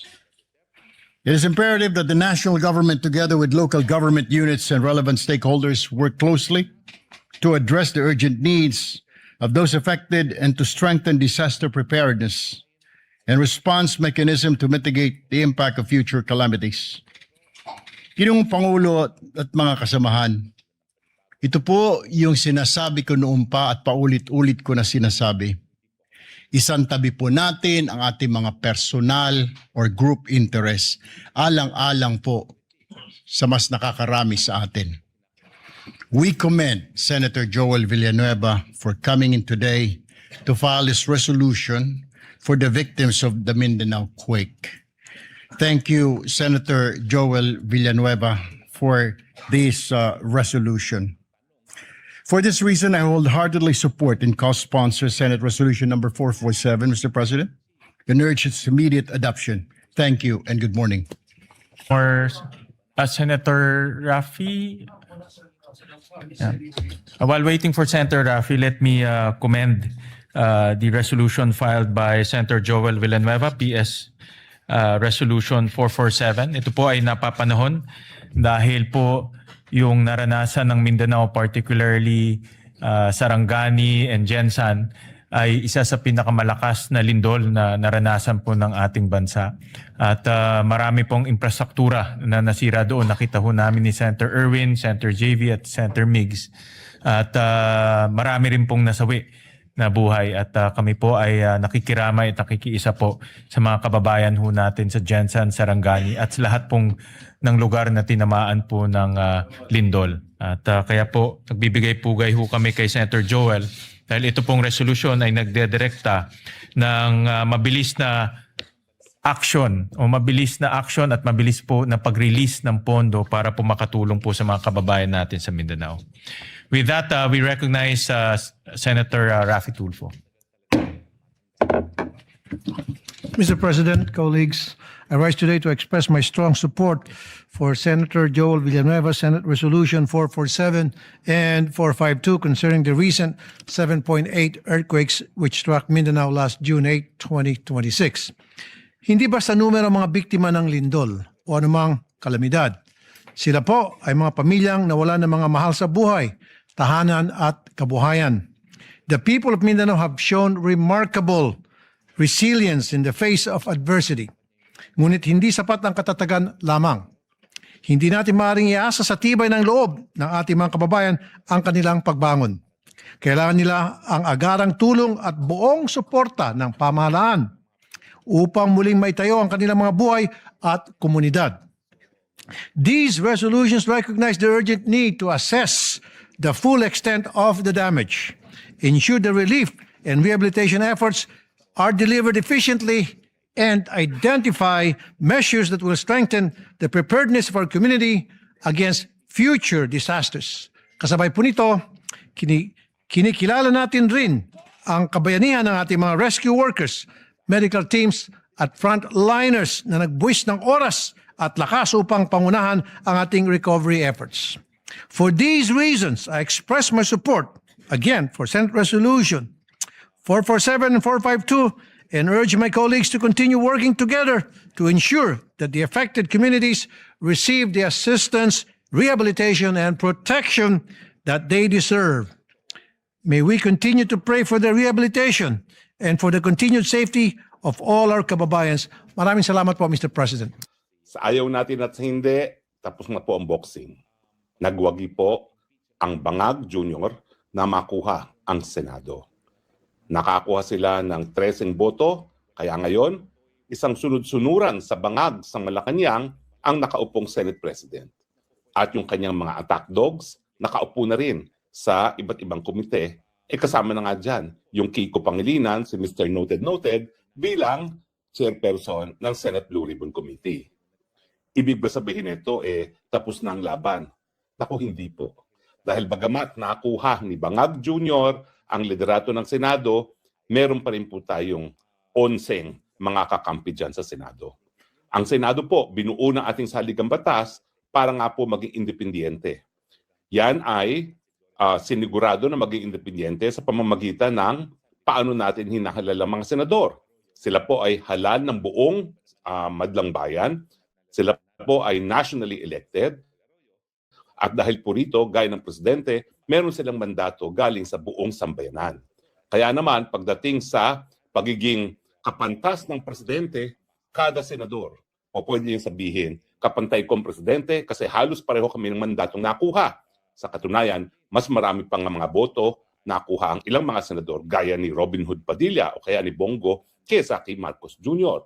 Dahil nung sila ay naging number 1 sa kanilang eleksyon, mas maraming botong Pilipino bumoto sa kanila kesa kay Marcos Jr. na bumoto pa bilang presidente. Bukod pa po dyan, nandyan yung privilege hour kung saan ang mga kababalaghan sa gobyerno ay po pwedeng ma-expose, maisa publiko ng walang takot dahil ang privilege hour po, yan ay immune from cyber libel and libel, no? Actually po, immune lang sila for libel. Pero sa tingin ko, magkakaroon pa rin ng jurisprudence dyan na sasabihin din ng Korte Suprema na bagamat mas mabigat na ngayon ang parusa sa cyber libel, kabahagi pa rin yan ng immunity ng isang senador. No? Dahil kapag hindi sila malaya makipagbalitaktakan, mawawalang saysay ang pagiging policy-making body ng Senado. So sa tingin ko, aabot din yan sa Korte Suprema at ang tanong nga is, immune din ba sa cyber libel ang mga mambabatas? Sa tingin ko po, opo. At nandyan pa rin yung pag-iimbestiga ng mga komite. Alam nyo, napakahirap naman na masyadong maging tuta ang mga senador na pipigilin na lang ang lahat ng investigasyon gaya ng pinigil nila dito sa testimonya ng Marines 18 na ngayon ay naging Marines 22. And besides, ano ngayon kung nakuha nyo na ang Senate presidency? Di ba? Nasiwalat naman natin ang katotohanan tungkol dun sa nalalaman ng Marines 22. Ang kinakailangan na lang ngayon, ang korporasyon ni Zaldico, na alam ko naman, darating ang takdang panahon na siya ay magsasalita rin. Nandyan na rin ang posibleng korporasyon ng mga miyembro ng gabinete. Nandyan sa Amina Pagdanganan. Yan naman ay hindi po talaga politiko at tingin ko talagang hindi siya lulubayan ng kanyang konsyensya sa tamang panahon. At syempre, nandyan ang dating Chief Justice Bersamin na paano pa siya paninindigan na siya ay isang alagad ng ating saligang batas at ng batas kung hindi niya sasabihin ng katotohanan at syempre yung nalalaman ng kanyang pamangkin na si Adrian Bersamin. At meron pang isa yung Trigor na tao rin ni Senator now Secretary Angara. Nananahimik po itong si Secretary Angara pero dawit po yung pinakamalapit na tao niya na si Trigor ba yun? Trivor ba yun? Ang hirap ng pangalan na i-pronounce. No? Sa takdang panahon, kinakailangan magsalita rin po yan. Dahil kung hindi, baka multuhin siya ng ama niya na si Edja, na presidente ng UP mula pa nung ako po ay high school hanggang ako po ay nagtapos. So, not is all lost. Tuloy pa rin po ang laban. Kaya lang, panandalian, hayun, nandun ang isang abogado, isang hindi abogado bilang Senate President. At ang tanong ng marami, paano na ngayon yan sa impeachment ni Inday Sara Duterte? Pwede ba na mag-umupong bilang isang huwes ang non-lawyer? Well, ang kanilang solusyon, dahil nga po ayaw nilang ihalal si Chis Escudero bilang isang Senate President. Bakit? Kasi makukuha pa rin ni Chis Escudero yung boto ng minorya ngayon. So kapag hinalal si Chis Escudero bilang isang Senate President, sigurado po na napakadaming boto niya. Kasi kuha niya yung minorya, kuha niya yung marami rin sa majority. So ayaw nila yon dahil gusto nila beholden sa kanila yung Senate President. Kaya nga hinalal nila itong hindi abogado na wala namang credentials sa kanyang nakamit sa kanyang buhay maliban sa kanyang pagiging anak mayaman at ito nga marami mga lumalabas ngayong mga impormasyon na yung kayamanan ng pamilya nila kung saan lang nanggaling not through honest hard work. At meron pa nga mga tanong, ano ba talaga citizenship ng ating bagong Senate President? Dahil may mga nagsasabi, hindi ko lang po alam kung totoo, pero sana hindi totoo, na bukod sa kino-question ni Cory Aquino sa panahon niya yung pagiging citizen ng kanyang ama at ng kanyang pamilya, siya mismo ay pinanganak daw sa Hong Kong. So tingnan po natin kung yan ay katotohanan, may katotohanan. Pero paano ngayon yan? Kaya bang mag-preside ng isang hindi abogado bilang presiding officer sa impeachment trial na isang legal na proceedings? Well, ang sagot po ay mukhang aminado sila na hindi. Ayaw lang nila si Chis kasi nga suportado rin ng minorya. Hindi talaga siya, kumbaga, magiging sunod-sunuran sa Malacanang. So kahit nagtaksil itong si Chis, binibigyan pa rin siya ng credit na talaga naman po na dahil siya ay abogado, dahil sa kanyang karanasan, tingin ko mas marami talagang susuporta sa kanyang pagiging Senate President, kaya lang marami rin ayaw sa kanya. At syempre, alam din natin na hindi natin masigurado ang loyalty ni Chis kasi si Chis Escudero po, ang pamilya niya, talagang makamarcos po yan. Ang tatay niya, dating Secretary of Agriculture, dating Dean ng School of Veterinary Medicine sa UP. Pero nung kami po ay nasa high school, talagang anak Marcos Crony yan. So hindi natin masisisi nang malakas siya sa Marcos at nakukuha rin niya yung simpatsya ng marami sa minorya. So ang naging solusyon nila ay gawing presiding officer si Chis Escudero na isang abogado. Ang tanong, ito ba ho ay sang-ayon sa saligang batas? Walang sagot po, walang probisyon ang saligang batas kung sino talaga ang magpipreside sa isang impeachment trial kung ang ini-impeach ay hindi ang presidente mismo. Ang nakasaad lang sa saligang batas ay ang Senado ay uupo bilang impeachment court at sila ay manunungkulan bilang mga impeachment judges bago magtrabaho bilang isang impeachment court. Ang probisyon lamang tungkol sa presiding officer ay kung ang ini-impeach ay ang presidente ng Pilipinas. At nakasaad sa saligang batas na kapag ang ini-impeach ay presidente ng Pilipinas, ang Chief Justice kasama ang said President ang sabay na magpe-preside. At nakita natin yan nung in-impeach si dating Presidente Erap Estrada na si Chief Justice Davide at saka si Senate President Nene Pimentel ay umupo bilang joint presiding officers. Pero si Chief Justice walang boto. Si Nene Pimentel noon merong boto. So, ang tanong, dahil tahimik ang saligang batas kung sino magpe-preside kapag ang ini-impeach ay hindi presidente, sino magpe-preside? Yun nga po, walang sinasabi ang saligang batas. Kaya naman, ang ginawa ng Senado, dahil walang sinasabing saligang batas, gumawa sila ng amendment sa kanilang rules. Itong June of 2026 lang, anticipating na, naku, may impeachment trial at posible na ang Senate President ay hindi abogado. Kasi nga, sinusulong nila si Win Gatchalian. So, ang amendment ay hiwalay na itatalaga ng Senado kung sino ang magiging presiding officer. At syempre, dahil meron ng bagong mayorya, yung mayorya ng 13 ang magsasabi kung sino ang presiding officer. At dahil dito, ang naging desisyon ng mayorya ngayon ay si Chis Escudero ang magpe-preside. Ito ba ay sang-ayon sa saligang batas? Tahimik po ang saligang batas. Ito ba ay pinagbabawal ng saligang batas? Hindi. So, meron kasing kasabihan na kapag hindi pinababawal, ay po pwede. So, sa ganitong mga pagkakataon na walang sinasabi ang saligang batas kung sino magpe-preside kung ini-impeach ay hindi ang presidente mismo, ba ang mga miyembro ng Senado dahil after all, yung Senado ay may kapangyarihan na bumuo na sa kanyang rules, sariling rules, at hindi po pwede paghimusukan ng ating hukuman. Pero ang tanong, yung kapangyarihan ng Senado na bumuo ng kanyang sariling rules ay kapag siya ay gumagana bilang isang mambabatas. Ito ba ay applicable sa isang impeachment court?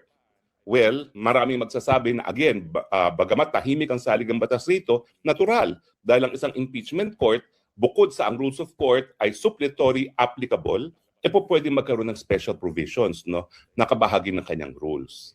Pero syempre, ang kontra naman, may mga magsasabi na by virtue of tradition, talaga namang ang pinakamataas, ang hepe ng Senado, ang dapat na mag-preside bilang presiding officer. Now, ang mga nagsasabi na ito ang dapat sundin, ay magsasabi na kaya nga dapat ang hinalal ng Senate President ay merong kakayahan maging presiding officer. Dahil kung talaga namang by tradition, if the Senate President will preside sa impeachment trial, bakit kasi ang mayorya hindi naghalal ng isang abogado bilang isang impeachment presiding officer? So sa tingin ko po, parehong convincing itong dalawang views nito. Isa na in the absence of a specific provision sa saligang batas, ay governed by tradition, at isa namang nagsasabi ang hindi ipinagbabawal ng saligang batas ay po pwede. Siyempre, nakasalalay na kay VP Sara kung talagang papayag siya na si Chis Escudero magiging presiding officer dahil siya lamang ang may personalidad na kumwestiyon doon sa kung sinong dapat mag-preside sa kanyang impeachment officer dahil siya ang ini-impeach. Abangan po natin kung kukwestiyonin ni VP Sara itong pagtatalaga kay Chis Escudero bilang isang presiding officer ng kanyang impeachment trial at hindi ang isang Senate President na hindi abogado. Abangan. Maraming salamat po sa inyong patuloy na pagtangkilik. Muli po huwag kayong masisiraan ng loob. Tuloy po ang laban. Kinakailangan, paglaban natin si VP Sara, kinakailangan siguraduhin natin si VP Sara maging presidente sa 2028 at mangyayari lang yan kung tayo po ay babantayan natin na saligang batas at paninindigan na hindi po pwedeng magkaroon ng Marcos forever. Baka akala nila ito ay tagumpay ng Yun. Senado o ng bloke ni Senator Sherwin Gatchalian. Nako po, hindi pa tapos mga kababayan. Baka akala nila yan na nasa kanila na yung huling baraha. Hindi pa mga kababayan. Ay ito po ay yung nangyayari rito ay isang madilim na araw para sa kasarinlan o independence ng ating Senado. Yan. Alright. Kasi, unang-una, bakit pinatawag tong special session na to? Huwag na tayong maglokohan pa rito, Mr. President. When I'm saying, when I say Mr. President Marcos Jr. Yes, sir. Pinatawag nyo rito kasi gusto nyong kontrolin ang Senado. Pinatawag nyo to kasi para mawala yung gulos sapagkat na-pressure nyo na si Senator Joel Villanueva na lumipat sa bakod. Di ba mga kababayan, sobrang obvious naman itong tila ba'y pa-special pa session ni Pangulong Bongbong. Di po ba mga kababayan? Tapos, yung bill na inipasa ay ano yon, yung, nako po, waling-waling mga kababayan, ginawang ano? Grupo ni Diyos Gatchalian. At paano nyo na pressure sapagkat may mga kaso po na nakaamba laban kay Joel Villanueva mula sa tuta ninyong ombudsman. Huwag na tayo maglokohan pa. Yan lang po yan ha. Huwag nyo nang insultuhin ang aming talino, ang talino ng mga Pilipino. Alam po namin kung ano pong nangyari dyan. Correct mga kababayan, no? Tapos gamitin pa tayo, yung ginawa raw nila ay para sa taong bayan. Pambihira, para lang naman sa inyo yan mga kababayan, di ba? Para sa kanilang mismong pamumulitika, kabayan. At syempre, mapagtakpan yung pagtakpan mga kababayan, pambihira. Sinampulan nyo si Jinggoy, nakulong, at sinabi nyo kay Joel Villanueva, pag hindi ka lumipat, pag nagmatigas ka dyan, ay Kulong ka. yan din ang sasapitin ninyo. Yes, sir. Ang kaso nyo, mas madaling takutin si Joel Villanueva, tumawid. Okay, that's number 1. Wasak na po ang kasarinlan ng Senado. Klarong-klaro po sa sinabi ni Senator Gatchalian. Kaya sila mag-special session kasi gusto ng Malacanang, gusto ng Malacanang na maayos yung gulo. Gusto ng Malacanang. Kailan ba dapat sumunod ang Senado sa kagustuhan ng Malacanang? Hindi ba ang Senado ay bahagi ng lehislatura? Dalawang chambers ang legislature, the upper house or the chamber of the Senate and the House of Representatives o lower house. Lower house, yes. Oo. Although ayaw nilang sabihin lower house kasi para daw sila ay parang inferior, di ba? Parang mas mahina daw sila sa mga senador. So, House of Representatives, okay, sige. May mga mas magagaling din naman na mga tao sa House na mas magagaling sa ilang senador, patas lang naman sila. Pero attorney, ngunit, pagka sinabi mong gagawin natin to kasi gusto ng Pangulo na maayos na yung gulo dyan, sumusunod na kayo sa Pangulo. Sira na po yung independence ng ating Senado. Pinakikita nyo na kayo ay sunod-sunuran sa kagustuhan ng Malacanang. Okay, number 3 puntos. Bakit kailangang tumawag ng special session at kumuha ng isa, mam-pressure ng isang senador para kayo mag-entertain? That is an explicit admission na yung 12 ay hindi sapat para gawin yung ginawa ninyo. Yan ay pag-amin na ang 12 ay hindi quorum. Yan ay pag-amin na ang 12 ay hindi majority. Hindi po majority ng 24 ang 12, ang majority ng 24 ay 13. Yan ay pag-amin na malabo. Senator Gatchalian, ang iyong pagdepende o pag-rely sa Avellino versus Cuenco. At bakit po hindi talagang matibay? Sapagkat alam nyo, hindi nyo lang sasabihin. Yan ang fault minsan. Hindi ko naman sinasabing ninoloko tayo ni Win Gatchalian. Let's give him the benefit of the doubt. Alam nyo, may history kami niyang si Win. Kaibigan ko po yan. 2 beses lumaban yan. Talagang kinampanya ko yan sapagkat kaibigan ko ang tatay niyan. Pero Wala akong hininging kapalit, kahit pera, kahit pabor, ni isang beses. Alam niyo yan, Senator Gatchalian, never akong lumapit sa inyo na humingi ng pabor sa inyo. But lately, Senator Gatchalian has been receiving bomb advice from his legal advisors. Ewan ko kung ang legal advisor niya, yung dating dean ng law school ng One Ball University. Kasi nung nasa Senado po ako, at nire-represent ko si Cassandra Leong, alam nyo, sabi ni Senator Gatchalian, nung pinayuhan ko ang aking kliyente na to invoke the right to remain silent and the right against self-incrimination. Alam nyo, sabi ba naman ni Win, I think your lawyer is giving you bad advice. Paano naging bad advice yung rights ng Constitution? So ako, sumama ang loob ko kasi alam kong kaibigan ko siya, ayoko namang mang-away doon. At nakakahiya naman, senador siya. I wrote him a 5-page letter. Sabi ko, Win, alam mo, mahal kita, kaibigan kita, pero huwag kang makikinig kung kani-kanino. Eto, pinakita ko sa kanya lahat ng batas, lahat ng desisyon ng Korte Suprema na nagsasabing the right against self-incrimination and the right to remain silent is available sa lahat ng proceedings, maging kriminal, maging civil, maging administrative, at pati na sa Senado. Nakalagay po roon sa klarong-klaro. Kaya tumawag sa akin yung kanyang staff, sabi ni staff niya, si Ana yung pangalan. Sabi ni Senator, sorry daw. Sabi ko, pambihira naman siya eh. Ako, kailangan mo ba naman sabihin in public? Pero that being as it is, etong advice na ito ay mali na naman para sa akin. Yung reliance sa Avellino versus Cuenco. Yan ang sinasabi ko nga na ang batas, hindi ko po sinasabing kapag ikaw ay hindi abogado ay hindi mo alam ang batas. Meron ngang mga abogado hindi alam ang batas eh. Katulad ni Representative Luis. Di ba?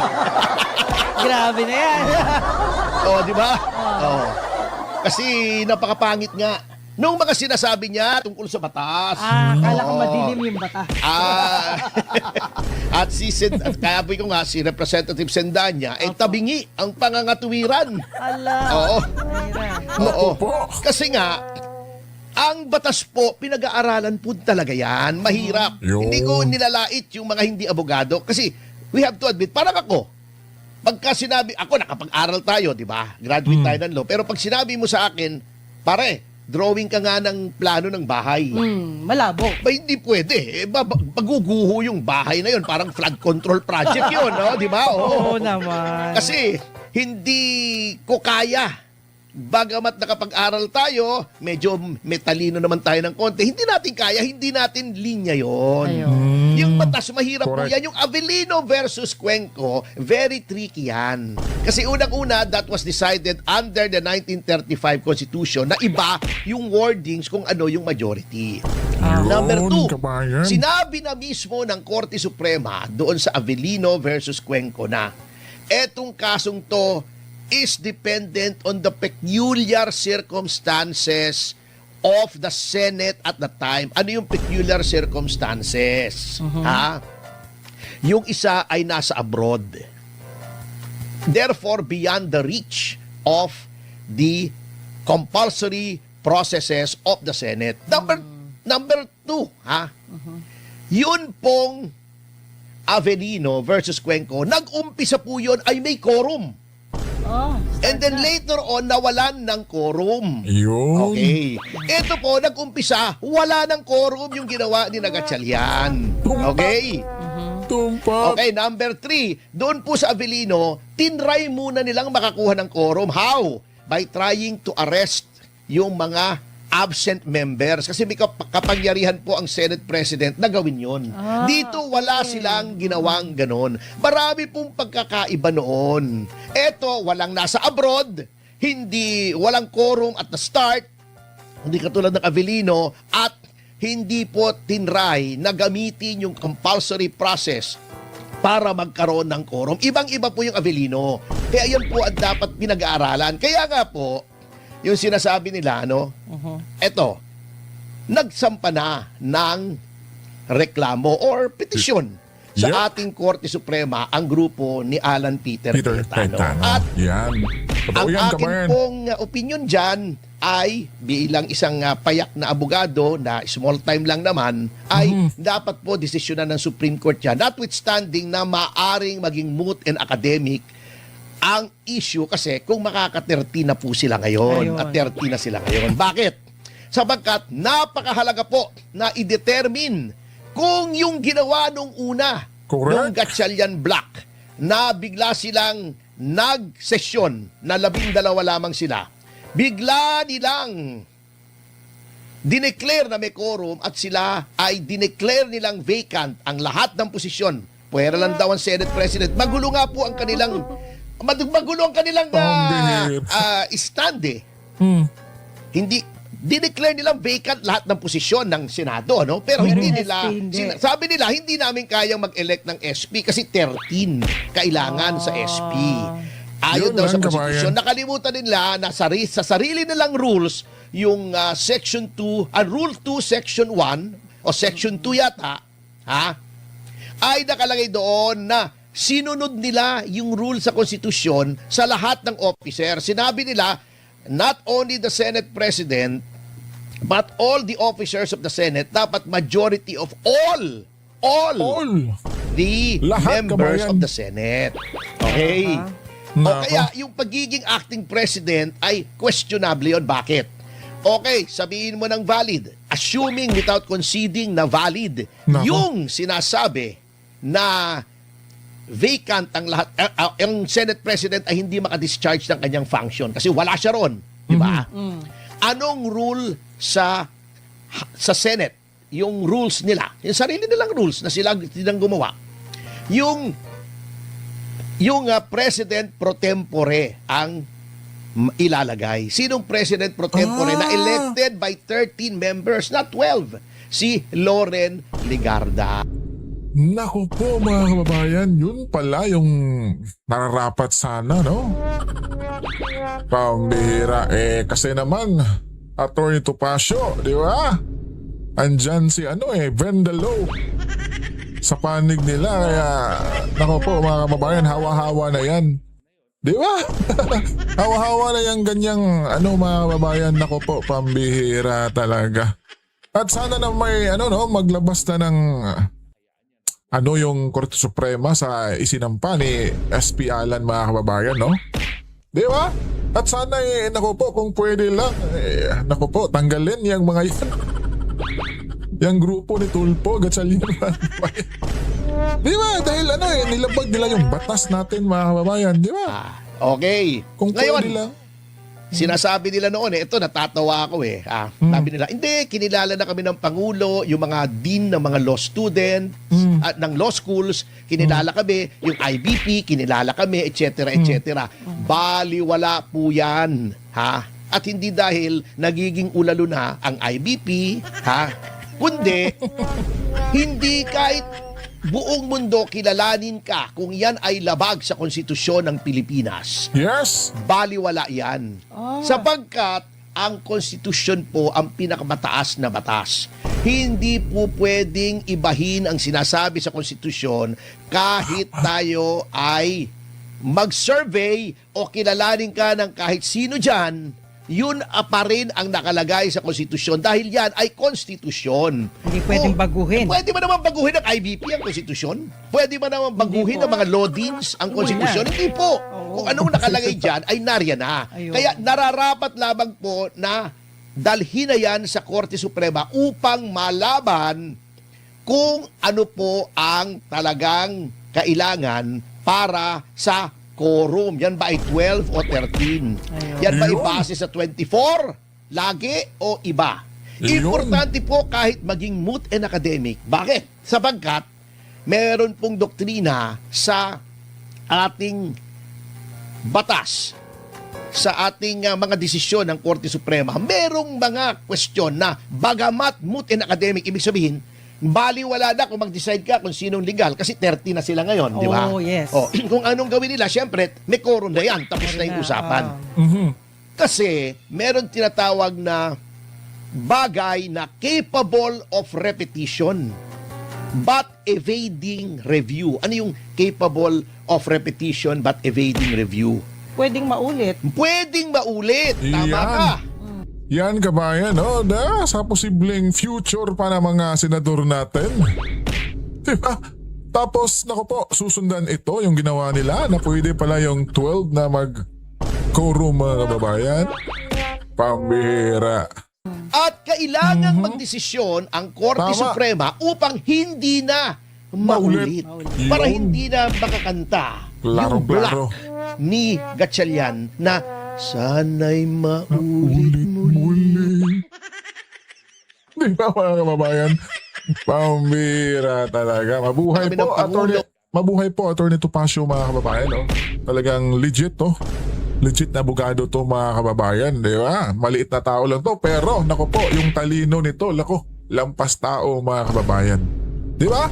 At syempre mga kababayan, no, SP Alan, syempre tatawagin pa rin natin yung SP kasi, di ba, kahit sa kunting sandali mga kababayan or, di ba, in a month lang ata yung panililbihan niya bilang Senate Leader. Ay naku po, grabe, tila ba'y halos ilang taon na mga kababayan. Grabe yung nawindang mga kababayan.